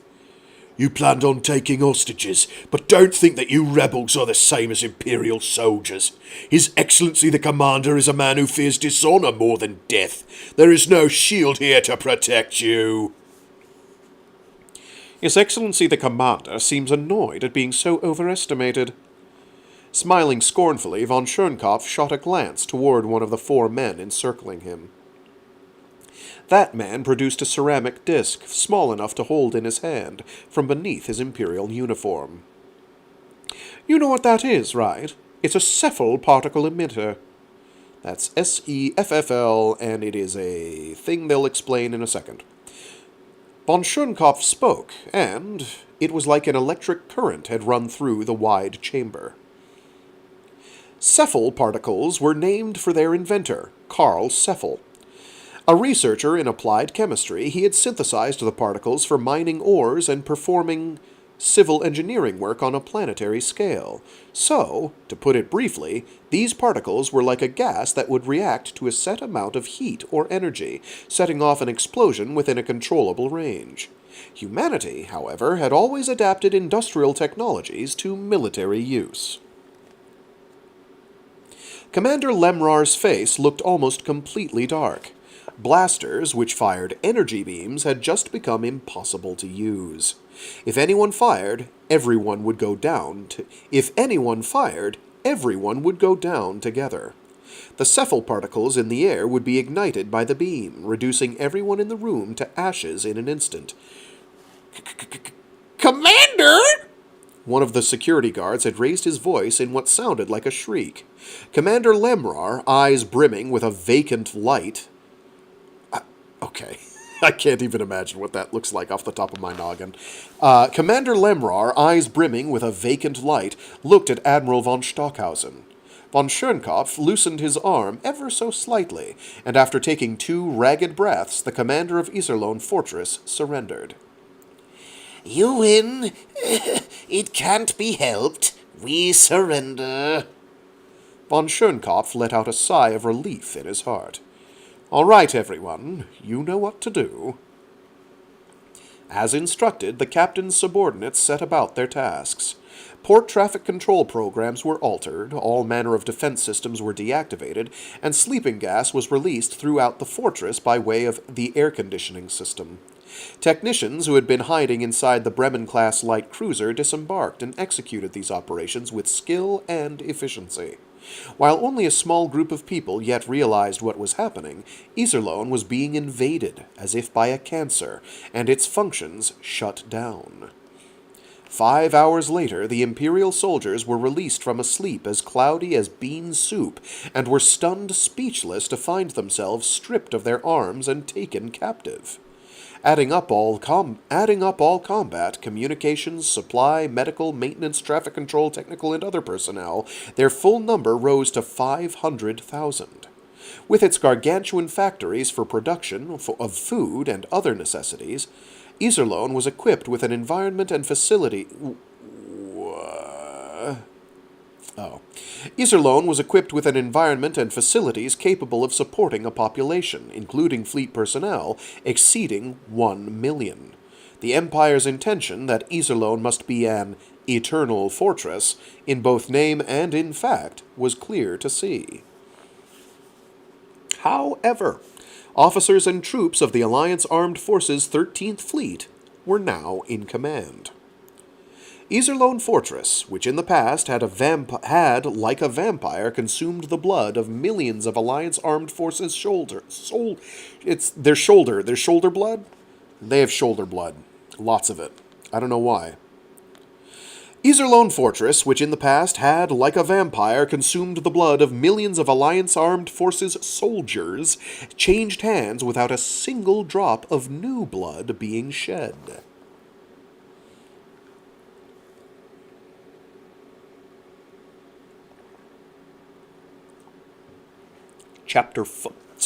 Part 4.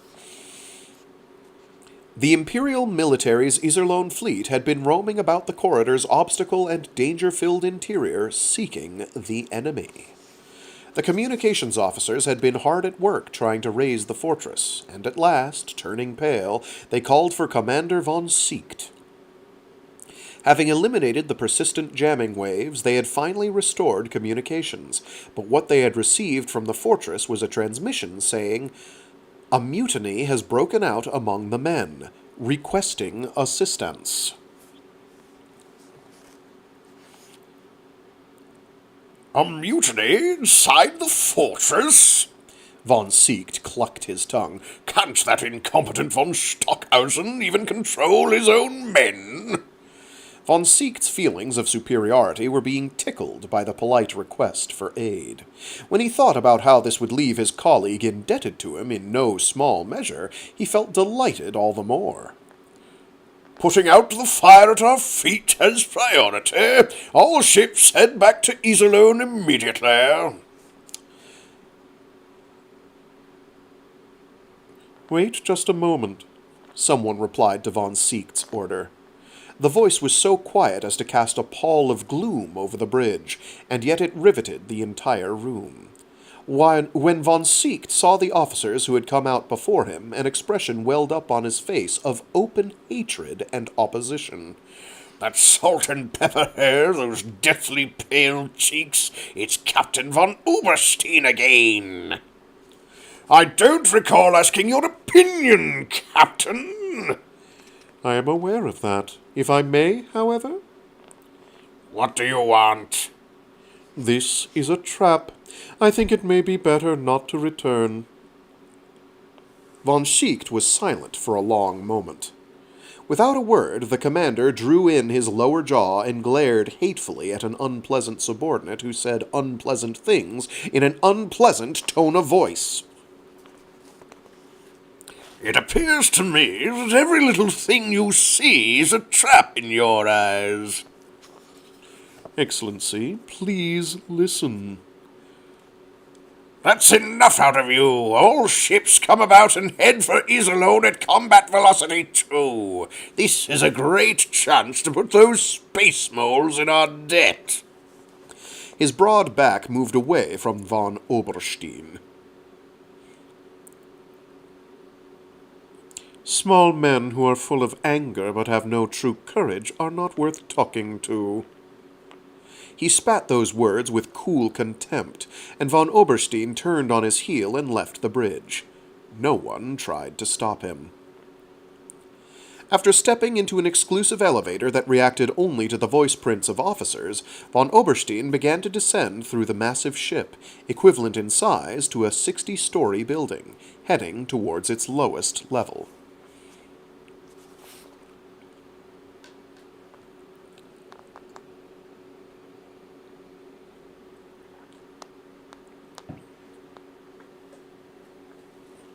Enemy fleet has entered firing range. Main fortress cannons already charged and ready.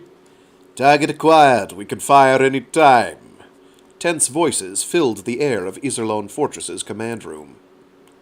Draw them in just a little more. Yang was at von Stockhausen's command table. He wasn't seated in the commander's chair. Rather, he was sitting cross-legged atop the table, and in that unseemly position he was staring at an approaching cluster of shining points that covered the giant screen of the tactical display. At last, he took a deep breath and said, "Fire!" The order Yang had given had not been spoken loudly, but via his headphones it was transmitted accurately to the gunners. They tapped their screens. The gunners watched as masses of light, white, abounding in brilliance, leapt away and bore down upon the swarm of twinkling specks. Over 100 ships in the Imperial fleet's vanguard took the assault from Iserlohn's main battery head-on and were instantly annihilated. The excess of heat and the high concentration of energy did not even give them time to explode. After organic and inorganic matter alike had been vaporized, there remained nothing except a near-perfect emptiness. The ships that had exploded were those in the second rank of the Imperial force, and those flanking the vanguard. Ships on the periphery were buffeted by the energies and sent tumbling off course, and even ships positioned outside that region were shaken violently in the aftermath. Shrieks and screams occupied the communications channels of those Imperial ships that had survived that first attack. Why are they firing on allies? No, that's not right. It's gotta be those guys who mutinied. What do we do? We can't fight back. How do we maneuver away from those main guns? Inside the fortress, the Alliance forces' officers and troops alike had gasped and fallen silent, their eyes riveted to the screen. They had beheld for the first time the devilish destructive power of Iserlohn's main battery, dubbed Thor's Hammer. Not Mjolnir, but Thor's Hammer. One wonders why that might be. Could it be that Mjolnir is practically unpronounceable to the Japanese tongue? I don't know. Could be. They don't really do diphthongs like that.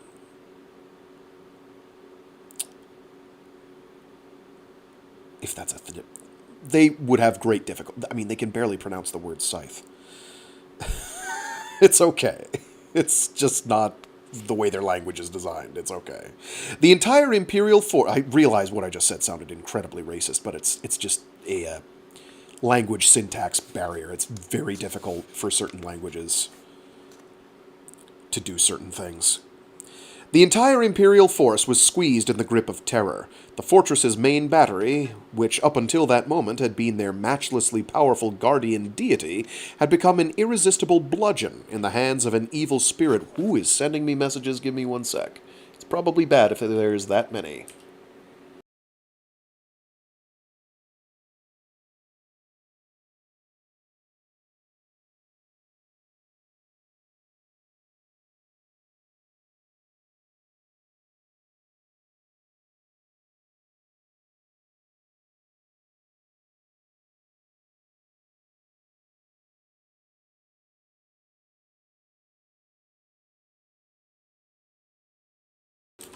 Let me just see how many pages I have left. I have to attend to something.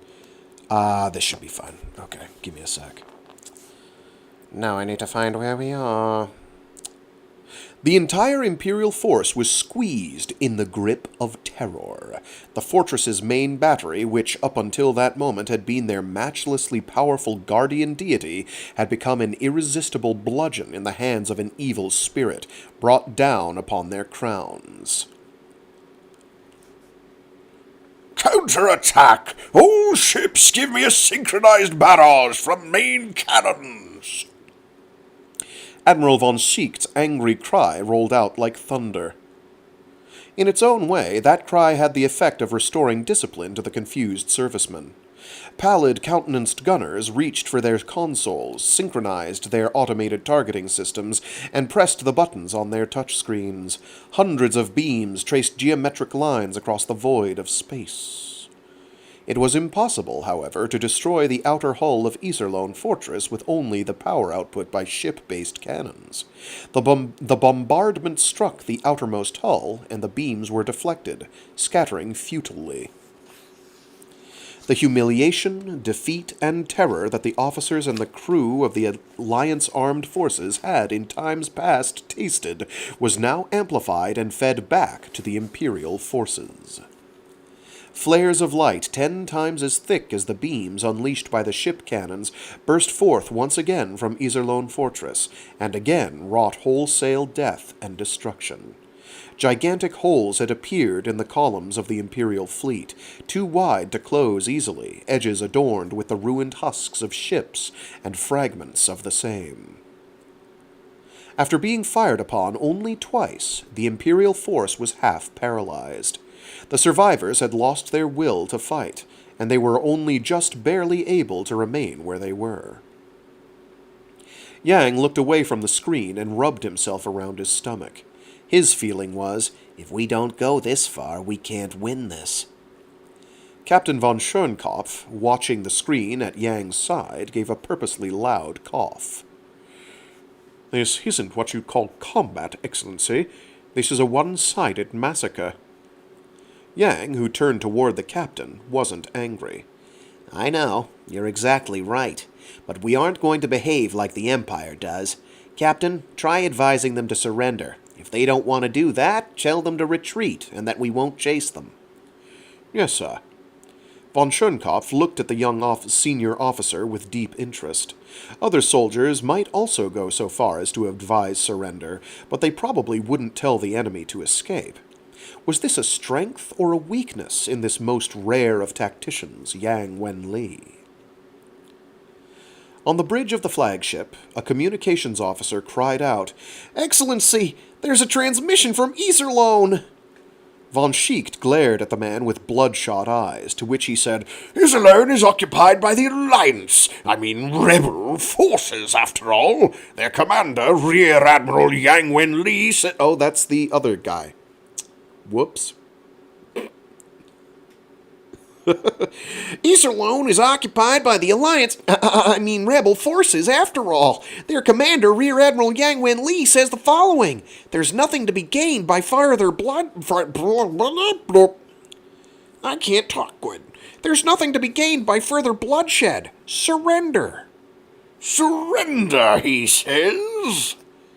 Yes, and one other thing. If you don't want to surrender, then retreat. We will not pursue.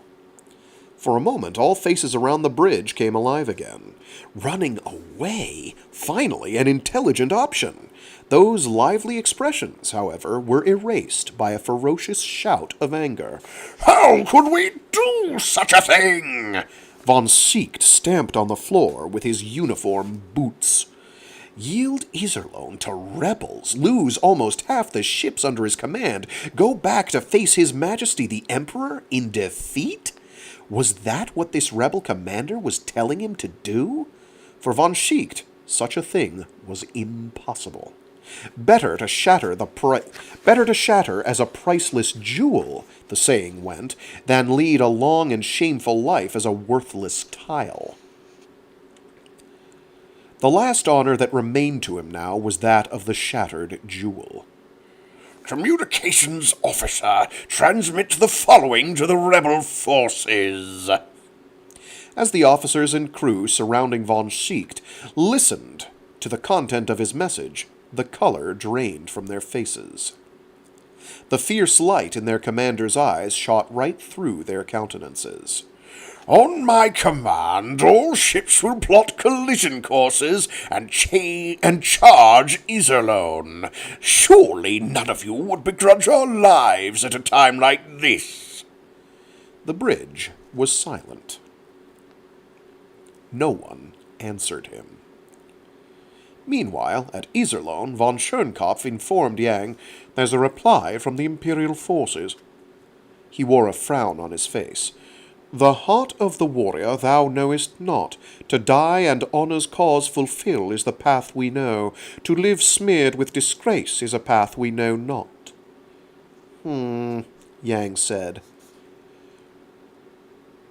"What he means is that under these circumstances, all they can do now is charge ahead with all ships to die glorious deaths, and in so doing, repay His Imperial Highness's favour."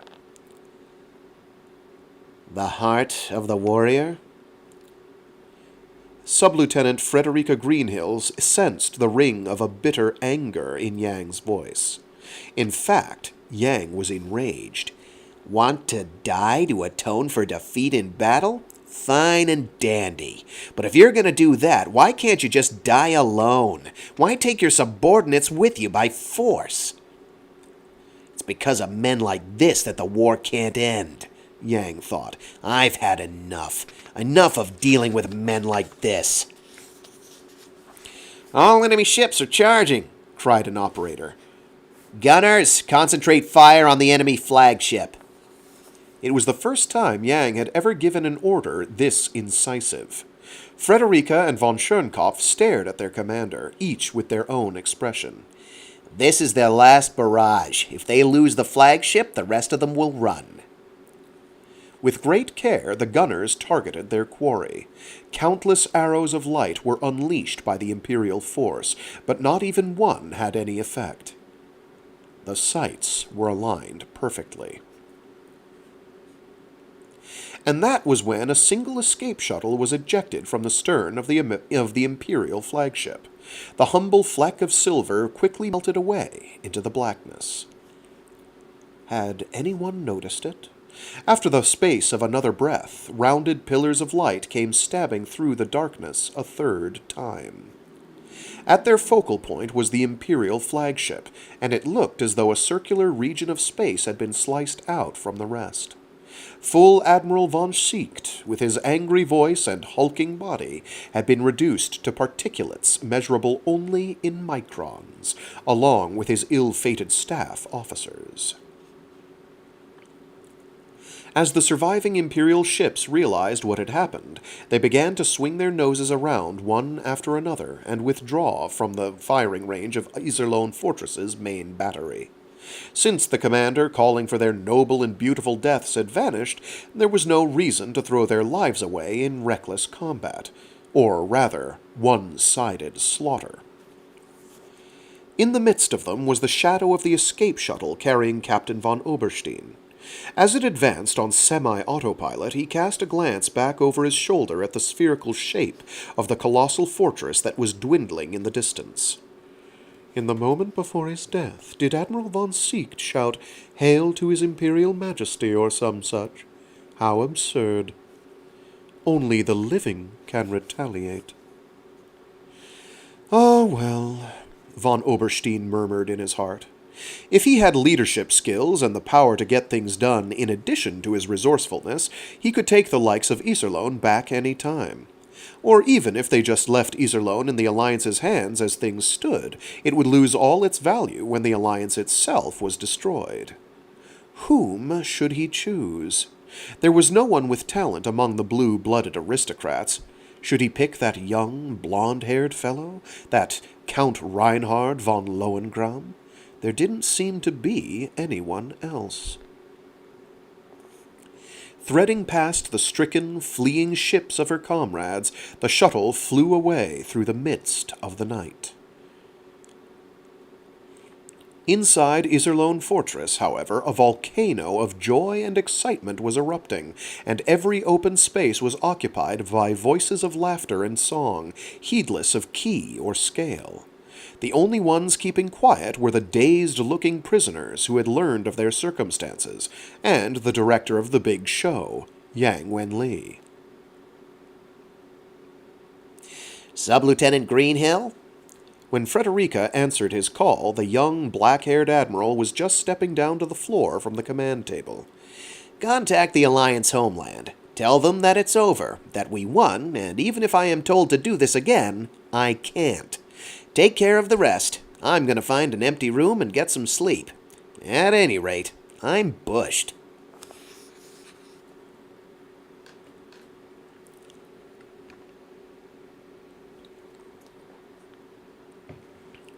Yang the Magician! Miracle Yang! A windstorm of cheers granted Yang Wenli, who had returned to the Free Planets Alliance's capital of Heinessen. The great defeat in the Astarte stellar region that had happened just recently was promptly forgotten, and Yang's clever scheme and Marshal Sitole's insightful judgment in appointing him were praised to the limits of what flowery language could be devised. At the carefully prepared ceremony and at the banquet which followed, Yang had a fabricated image of himself shoved into his face till he was sick of it. When he was at last free, Yang returned home with an exasperated expression on his face and poured brandy into some tea that Julian had brewed for him. In the eyes of that young man, the amount seemed a little excessive. They're all the same. Nobody understands, griped the hero of Iserlohn as he took off his shoes, sat down cross-legged on the sofa, and sipped his tea, which had become mostly brandy by this point.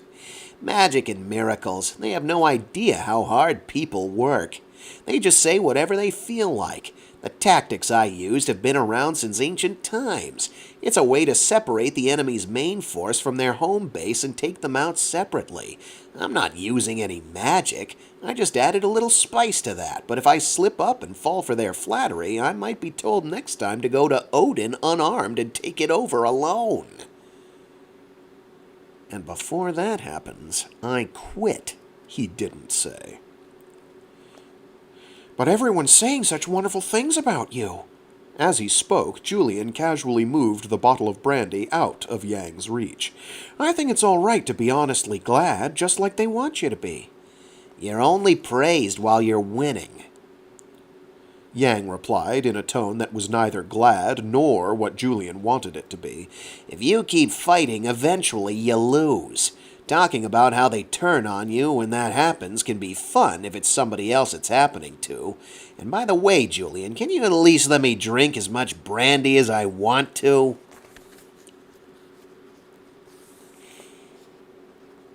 And that is where we will call it for today, as we are chipping away at the book. Chipping away with dramatic tactical victories. I'm going to add that to the block list. Sorry, all good. I'm not sure what those are for exactly. Oh, whatever I have to deal with, yeah, which I've got to get onto, so I'm going to make this brief. Thanks to everyone who tuned in. If you didn't tune in, I forgive you. If you can only forgive yourself, otherwise just listen to these live. You don't have to listen to these live. Don't feel compelled. It's at a weird time. Feel free to listen to it after the fact. The end of the month is coming up, so I'll get the whatchamacallums updated, the playlists updated at that point.